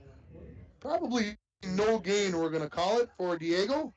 And it'll be 3rd and 4 for the Broncos at about the 14-yard line. You like your chances when you got 3 plays to get 4 yards. Yes, you do. But now it's 2 plays to get 4 yards, and we'll see what the Falls decides to do. They move Christensen to the right-hand side. Notice that the receivers on the left-hand side have moved in a little bit for the Broncos. Let's see if the Broncos try to get the edge and try to block Clancher in with a little hook block on that far side. 4:45 and counting remaining. Glowak says something to Christensen. Takes the snap. Looks to go up the middle. He's got the first down and more. And trying to break a tackle, and he be dragged down at the 7-yard line. We'll call it a gain of 7 for Glowak and the Broncos. 1st and goal at the 7-yard line. I thought he was going, folks. Well, he seems to find that little sliver of room, and it looked good there for a second. 4.5 minutes remaining in this ball game. Broncos looking to finish it off here with a touchdown. I wouldn't be surprised to see him carry the ball again. I got a feeling he's not going to hand this ball off. I think this is 13s to put into the end zone, if I'm not mistaken. Clock is counting now, 4:15 remaining. Christensen moves to the right of Glowak. 2 wide receivers each side. Schultz. Shotgun snap. Glowak is going to keep it. Comes to the right. Looking for some room, and there's not any there, as he's going to be dragged down, maybe for a loss on the play. That is Hagee, who comes up with the tackle. I'm going to call it a loss of a yard on the play. Bring it to a 2nd and goal from the 8-yard line. I like where Randy Anderson, not Christensen, Anderson is standing right in the corner of the end zone. He's expecting a fade to the corner. He wants to be right there, so it comes right into his living room for the touchdown. I love it. That's where I'd be standing. He's got a good seat. He's got a great seat. We're not too bad up here in our Lambert Water Wells broadcast booth either. 2 running backs in the backfield. They do get out to Christensen. He looks for ground. We got a flag down. And another holding call, I believe, coming up on the Broncos. Mr. Vaki, the referee, I hope he doesn't think he's getting paid by the holding call. I'm not saying the Broncos aren't, but he's explaining. He's like, enunciating. what do you want me to do? I got to call it. So the penalty coming up here, and Brody Carlson being talked to by the official. What's going on down there, Randy? You know what they're discussing? Is he explaining to him? The head official told the coach that he's holding every single play. So now I think he's explaining to him why he's holding and what he's doing wrong. Fair enough. So the penalty on the Broncos is going to put the ball back at the 19-yard line. So a penalty of 11 yards off the falls. It's going to be 2nd and goal from the 19-yard line. This clock is running. 3:15 and rolling here. So the Broncos got 25 seconds to use up here. Stay with the 2 running backs in the backfield. Glowak not going to wait for that 25 seconds to run up. Christensen tries to go off the left-hand side. He's across the 15, and it almost looked like he was trying to stay small, almost like he was trying to stay low, so they couldn't find him at the linebacker level. How about we call it a gain of 5 yards for Diego? It'll bring up 3rd and goal from the 14-yard line. 2:40 and counting now remaining. Of course, the Broncos now can run the 40 seconds after a running play. Glowak going to come all the way over and talk to head coach Seth Edisted as he looks over at the clock and trying to talk him, explain to him what's happening. I finally looked up in the press box over there at the Little League field. There is somebody up there filming. I had not noticed that till right now. I can see a head moving over there in the light. And the Broncos are going to actually take a timeout here. And why don't we take 30 seconds as well with the score? International Falls 22, Crosby Ironton 7. There's 2:15 remaining. We'll take 30 seconds. You're listening to Playoff Football on Skeeter 101.5 and on K104. At Packaging Corporation of America, we're proud to sustainably manufacture America's top-selling brand of paper right here at our International Falls mill. PCA is committed to U.S. manufacturing, environmental excellence, and providing great support to the many events that make our community unique, including the International Falls Bass Championship. At Packaging Corporation of America, we make more than paper. We make a difference. Back at Sports Stadium here. 2:15 remaining in the ball game. 22-7. The Broncos lead it on your Rainy River Community College scoreboard. Make sure you stay tuned for the Manco Trucking postgame show, where we'll also name our North Star Electric Energy Star Player of the game. And a few options out there in this ball game on who that player could be. I think I know who I would pick, but I'm not paid to make that decision.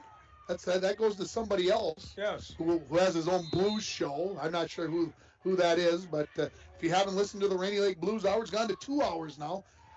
Rainy Lake Blues Hours on Saturday night at 9 o'clock on KGHS 1230 AM and 95.3 FM. 3rd and 14 for the Broncos as we come out of the timeout. 2 wide receivers to the near side. They're bunched up. This is going to be handed off to Cooper Crandall. He's going to get inside the 10-yard line, and we'll call it a gain of 5 yards. And there is a whistle with a timeout, I believe, to Crosby Ironton, as they are going to use their final timeout. The Broncos, when we come out of this timeout, are going to have 4th and goal from the 10-yard line. They'll say it's only a gain of 4 yards for Crandall. This timeout is brought to you by Service Master of International Falls. For a home that is professionally cleaned all year round, call Service Master at 283-4475. Todd and Gretchen will take very good care of you. Tomorrow night on our airwaves up here in International Falls, we'll have Bronco Volleyball as they take on the Virginia Blue Devils. The pregame will start at 6:40. The first serve scheduled for 7 o'clock. Now, I know George remembers it because he told me about this game on September 16th. The Broncos played down at Roosevelt Gymnasium, I thought might be my last trip. And it was a very exciting 4-set match that Virginia ended up winning. That was the difference in Virginia getting the home match in this playoff game, as it is 4 versus 5. And then Thursday, I'll be down at the Section 7A cross country meet. I'll be bringing you live updates from the Cloquet Country Club. Aren't you glad Crosby didn't win that game last week? Well, I'd have got to stay home tonight and board up and listen to this game. Yeah, I'm happy to be watching high school sports. That's the name of the game, George. That's what we love. Home field. Here comes 4th and goal from the 10-yard line for the Broncos. 2:05 remaining in the 4th quarter. Glowak has a couple of running backs. Now he's going to put McGonigal in motion all the way across the formation. Glowak is going to throw. He's going to throw to Larson in the corner of the end zone. Touchdown. Larson, do the little slant out pattern. Yeah, beautiful. And it is a 10-yard touchdown pass. Yeah. And folks, if you watched the game last week from Crosby, if you were there, that play was the touchdown, was the play that the Broncos scored on the touchdown right before half. And so it is a 10-yard touchdown pass from Glowak to Larson, and the Broncos lead it 28-7 with the 2-point conversion pending here.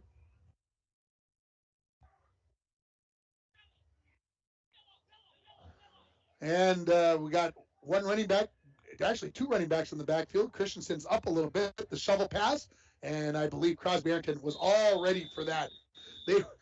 They were not surprised by that shovel pass, as the Broncos lead it by a score of 28-7. Let's take a 30-second timeout, and we'll come back with more. You're listening to High School Football on K104 and on Skeeter 101.5. And we're back with breaking news. The new Coke Zero Sugar might be the best Coke ever. That's right, Jim. With an improved taste and 0 calories, make sure... Jim. Ooh, yes, this tastes like the best Coke ever to me. We're on the air. I need to try it first. With zero sugar and now even more delicious, it's the new Coca-Cola Zero Sugar, the best Coke ever. Find out for yourself. Back at Sports Stadium here, 1:59 remaining, 28-7. Looks like the Broncos have iced this ball game, and they will be playing in Willow River. Our second trip, George. We like that right. To Willow River. Yeah. We love a lot of freeway driving, don't love we? That freeway driving. Yeah, get out there and let the good times roll. Thank you, Cars, for that. And that game is scheduled for 2 o'clock right now. If it changes, we'll let you know. But that's what it's scheduled for, as the Broncos will face the number 1 seed, Moose Lake Willow River, in that Section 7-2A semifinal on Saturday afternoon. At least it looks like it is going to be that, as the kickoff coming here from Cam Schultz. Back deep. Again, is Mount deep for the Rangers. Again, 3-touchdown lead here for the Broncos. I think that wind has died down, Randy. I'm standing out here. It feels like it's died down. Just a little bit right now. Just a little bit. Yep. Schultz kick is up in the air. Going to be caught at about the 25-yard line by Severson. He heads north and south, tries to break a tackle. He doesn't, and he's going to be taken down by Cooper Crandall at the 39-yard line. Hey, don't you have school tomorrow? Yeah, you better get home and get your rest. It's a big day tomorrow. It's Wednesday, middle of the week, hump day. 1st and 10 for the CI Rangers at their own 40-yard line. 1:53 remaining. Is it better? Are kids or grandkids better, George? You know. Grandkids are much better. Much better. Grandkids are much better. The real kids, not so much. Absolutely. Bronco secondary playing very deep here now. 3 wide receivers to the far side of the field for the Rangers. Severson in the shotgun. Rolls to his right. Looking. Stops. Throws. Going to be caught by Millsap at midfield, and he's going to be taken down by Crandall at the 47-yard line. So we'll call it a gain of 13 yards on the play. And another first down here for CI. So quickly, clock starting, 1:45 and counting. Stay with that same formation here, do the Rangers. Severson drops back, looks left, throws left. That ball's going to be a little bit short of Mount in the flat and incomplete. The clock will stop with 1:36 remaining. The Rangers have no timeouts remaining, so incomplete passes or plays out of bounds do stop the clock, or first downs, I guess. Got to remember that that's a possibility here as the Rangers signal in the plays. Remember, this is the only game in Section 7-2A. The other semifinal will have Hinckley-Finlayson hosting Mesabi East on Saturday as well. 3 receivers to the near side for the Rangers. Severson has Clancher in behind him in the pistol. Severson drops back. Under pressure now, rolling to his right. Looking to get away. He will get out of bounds, and Cameron Schultz comes up with a big hit along the far sideline. It'll be a gain of about 2 yards for Severson, and we'll call it 3rd and 8 for the Rangers at the Bronco 45-yard line.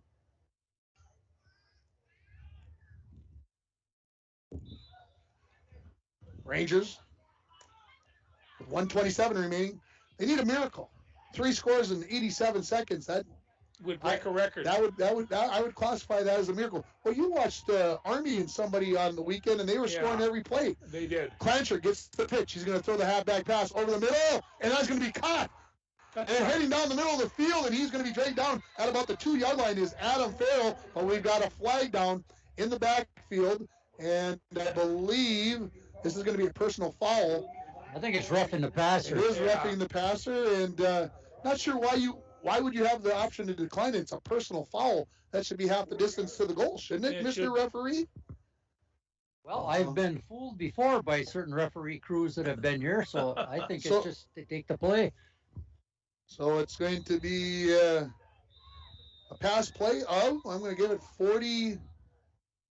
42 yards on the play, and we're going to put the ball on about the 4-yard line. The Broncos are going to take a timeout here to talk things over. So that was a big play as Clancher. I'll get myself all situated here again and get everybody on your CI fans, and I apologize. That flag behind the play got me off my game.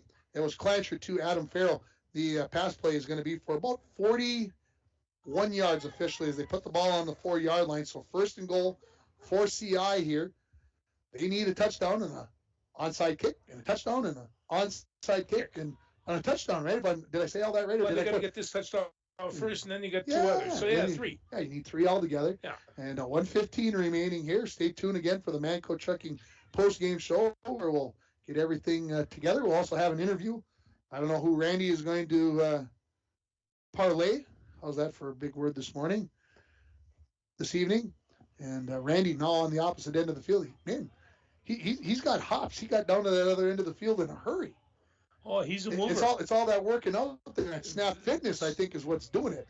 Yeah. So here comes 1st and goal from the 4-yard line. Clancher under center. 2 running backs behind him. Clancher's going to try to come up the left-hand side. Now he's going to try to throw it, and that is incomplete, I believe, as the Broncos' Cameron Schultz had a chance to come up with that, but an incomplete pass. Cameron's been working from one end to the other. Defense. He's really played very well.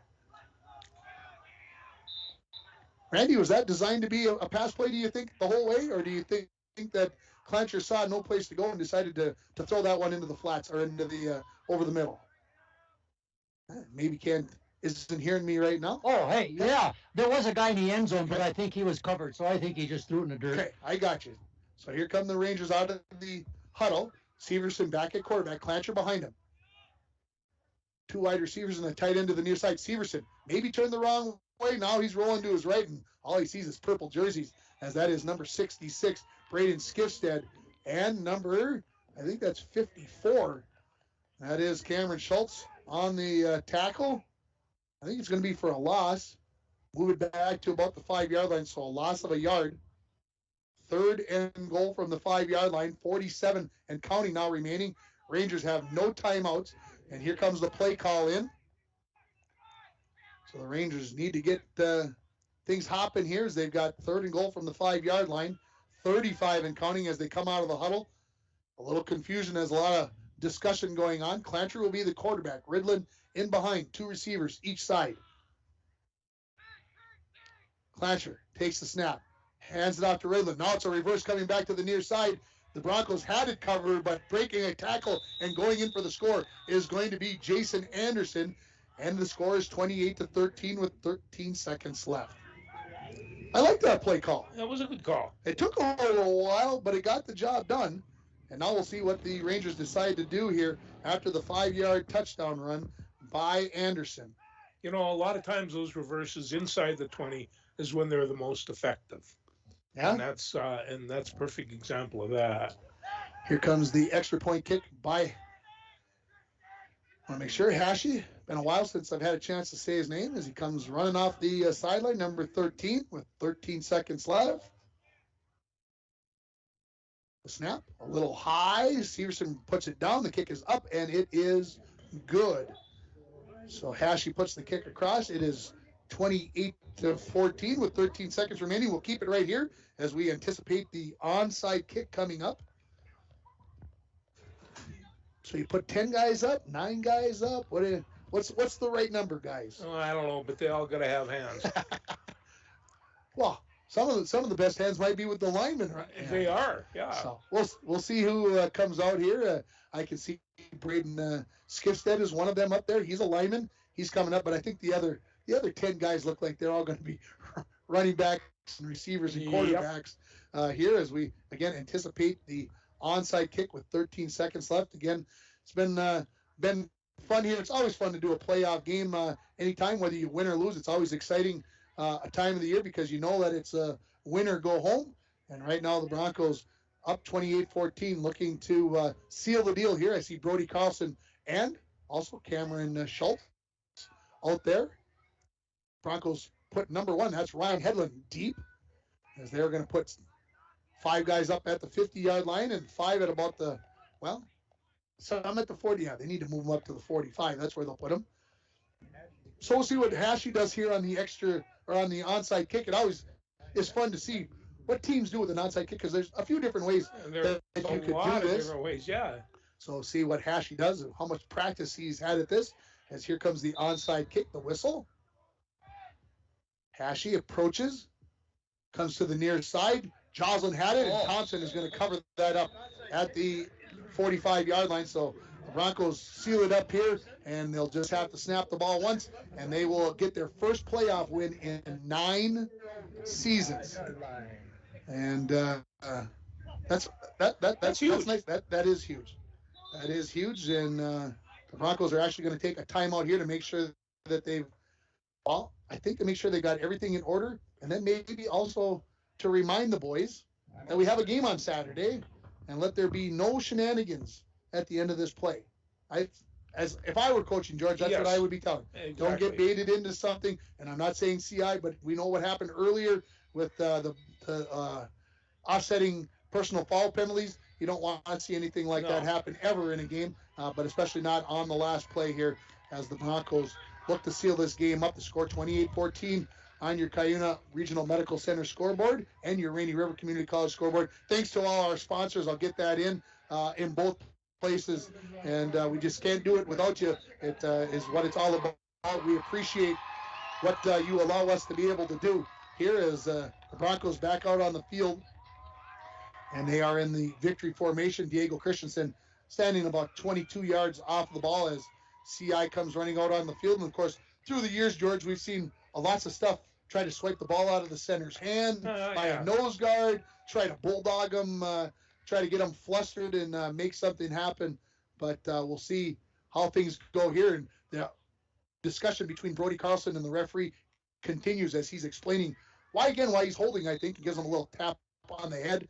Here comes the snap here as the Rangers running a final player off, making sure they don't have 12 on the field. The snap, the kneel, nothing happening there, and the Broncos are going to win by a final score of 28-14. We'll take a 3-minute timeout. We'll come back with the post-game show. You're listening to Bronco and Ranger football on K104 and on Skeeter 101.5. Northland Sales and Service in the Falls is bursting at the seams with a great selection of furniture, including couches, love seats, recliners, and bedroom furniture. Plus, Northland Sales and Service has a large selection of appliances and mattresses for you to choose from. And if you need it right away, there's no waiting. You can take it with you or have it delivered. And financing is easy too by simply texting 41806. See what's new today at Northland Sales and Service, downtown International Falls, or visit their website, northland.ifalls.com. As the days get shorter, that means colder weather is on the way. Now is the time to start thinking about your propane essentials for the upcoming winter. Whether it be for your home, hunting shack, or fish house, Lakes Gas offers great pricing contract options with their pre-buy budget programs. Family owned and operated for over 60 years, Lakes Gas is among the largest providers in the Midwest. For prompt, dependable service, choose Lakes Gas Company. For more information on their available programs, contact Lakes Gas at 283-3035 or find them online at lakesgas.com. At Packaging Corporation of America, we're proud to sustainably manufacture America's top-selling brand of paper right here at our International Falls Mill. PCA is committed to U.S. manufacturing, environmental excellence, and providing great support to the many events that make our community unique, including the International Falls Bass Championship. At Packaging Corporation of America, we make more than paper. We make a difference. And we're back with breaking news. The new Coke Zero Sugar might be the best Coke ever. That's right, Jim. With an improved taste and 0 calories, make sure... Jim. Ooh, yes, this tastes like the best Coke ever to me. We're on the air. I need to try it first. With zero sugar and now even more delicious, it's the new Coca-Cola Zero Sugar, the best Coke ever. Borderland Engraving would like to congratulate the International Falls Broncos and all area fall sports teams on a great fall season. Let Borderland Engraving help you with your seasonal gift ideas or even with your fundraising ideas. Bulk discounts available for case quantity orders. Visit me on Facebook. Just search for Borderland Engraving. Borderland Engraving in the Northland Sales Building, downtown International Falls. Back here at Sports Stadium in the Manco Trucking post-game show, Randy Anderson down on the field with a guest. Go ahead, Randy. It's all yours. I have a very happy Cameron Schultz here. And Cameron, again, congratulations. And I've watched you all these home games, and I'm just amazed the energy you play with. I mean, offensive center, defensive linebacker, you don't get a rest. You snap the ball on a punt. You were the guy that got down there and got a tackle. What is it that keeps you going? Just all these guys. I love them, love to play with them, and love the sport, and happy to be here. Boy, it shows. It certainly does. I mean, 2 minutes to go in the game, you're out over on the sideline making tackles. I talked to you briefly about the position switch. Now that you're playing center the last couple of games, what was the reason for that? Just switching around a little bit and running offense. We're pulling and stuff, so they figured put me at guard. So just a little switch. But Skiff stayed at center a couple games. And, okay, very good. Having just played them last week, is there something special you were looking for from your linebacker spot to stop them? Not really, just some of the same stuff and maybe a couple trick plays, but we had them pretty locked down. Yeah, you did have them pretty locked down. If you keyed on number 44, weren't you pretty much stuffed them? Yeah. What were you looking for on offense to run today? Anything different than you ran last week? Not much. Just keep it pretty vanilla, as my coach says. Well, you got enough in the running game, and with Glowak getting some nice runs, and Diego got a lot of tough yards inside, and then you complement it with some nice passes. So it looks like the game plan went pretty well. Yeah, good protection, and got some boys that can run the ball. Yes, you do, and that was great protection, and you were part of that. So congratulations again, Cameron, and good luck Saturday in Willow River. Thank you. Thank you, Randy and Cameron Schultz, joining us there in the post-game interview. Let's take another minute timeout, and then we'll come back with more of the Manco Trucking post-game show. You're listening here on K104 in International Falls and on 101.5 The Skeeter in the Crosby Ironton area. From all of us at Enbridge, thank you. Thank you. Miigwech, and thank you for working on Line 3 replacement. Thank you to everyone who supported this project. Construction is complete on a new and safer pipeline that will deliver the North American energy that we all rely on every day. And it's done thanks to the support and hard work of thousands of people. I'm grateful for every single voice of support and every hour of labor put into this project. Thank you. Northland Sales and Service in the Falls is bursting at the seams with a great selection of furniture, including couches, love seats, recliners, and bedroom furniture. Plus, Northland Sales and Service has a large selection of appliances and mattresses for you to choose from. And if you need it right away, there's no waiting. You can take it with you or have it delivered.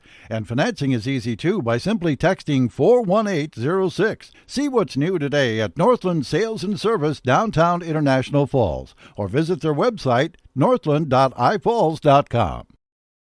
Manco Trucking is proud to be sponsoring Broncos student athletes located on the truck route. Contact them for all your hauling needs or backhoe and dirt work here. The Broncos win by a final score of 28-14. Their first playoff win since 2012 when they beat Virginia, and that means 9 years. And, of course, the Broncos, again, I'll say it this way, had 3 home games over the last 3 seasons, couldn't get the job done. CI had one of those wins up here last year by a final score of 38-22, but they got the job done.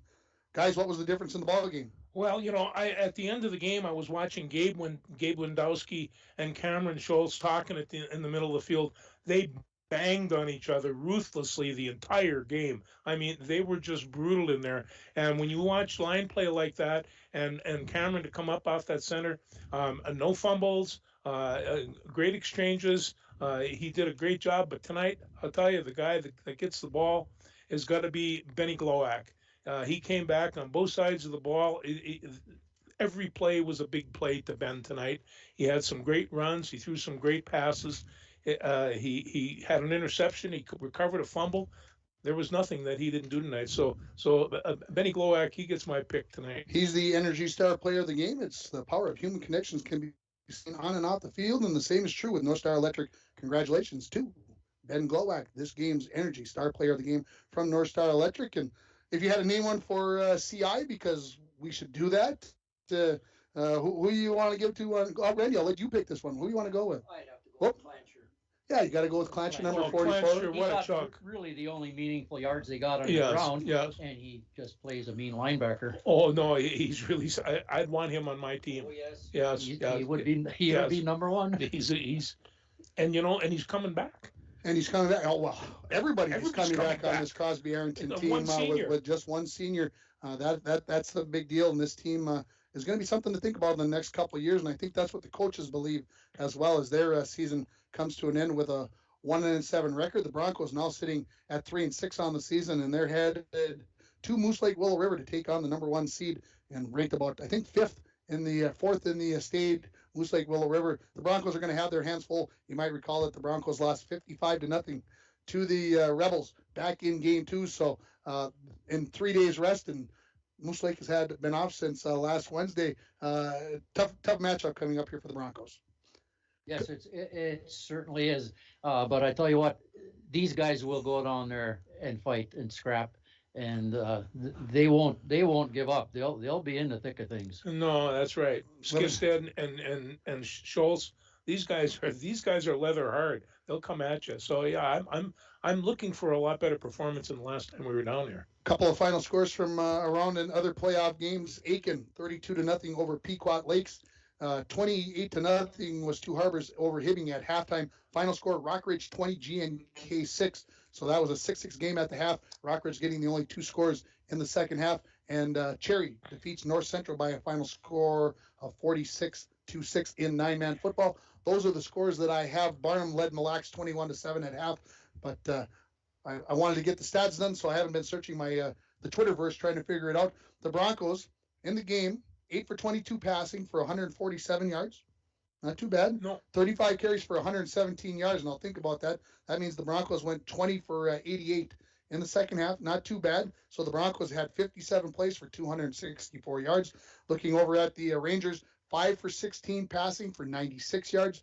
37 carries for 96 yards. So 192 total yards on 53 plays. So how do I say this? The Broncos won both games. They got outgained the first game by a margin of about 45 yards. And tonight they win the battle here by about 45 yards and come out with a 28 to 14 win in this playoff game. Final thought, guys. I thought the Broncos played tremendous defense. They were just swarming the ball carrier all the time. There was never one guy there. There was several all the time. If you take a look at this team from the beginning of the season to now, there are two different teams, undoubtedly. And considering that we've lost a couple of real key defensive people, they're playing very well right now. Yes, just to recap the scoring for you here, Dylan Clancher got it started for CI with 8:45 remaining in the second quarter. He went in from 2 yards out. Hashi added the extra point kick, and it was 7-0. Cooper Crandall scored with 1:09 remaining in the first half.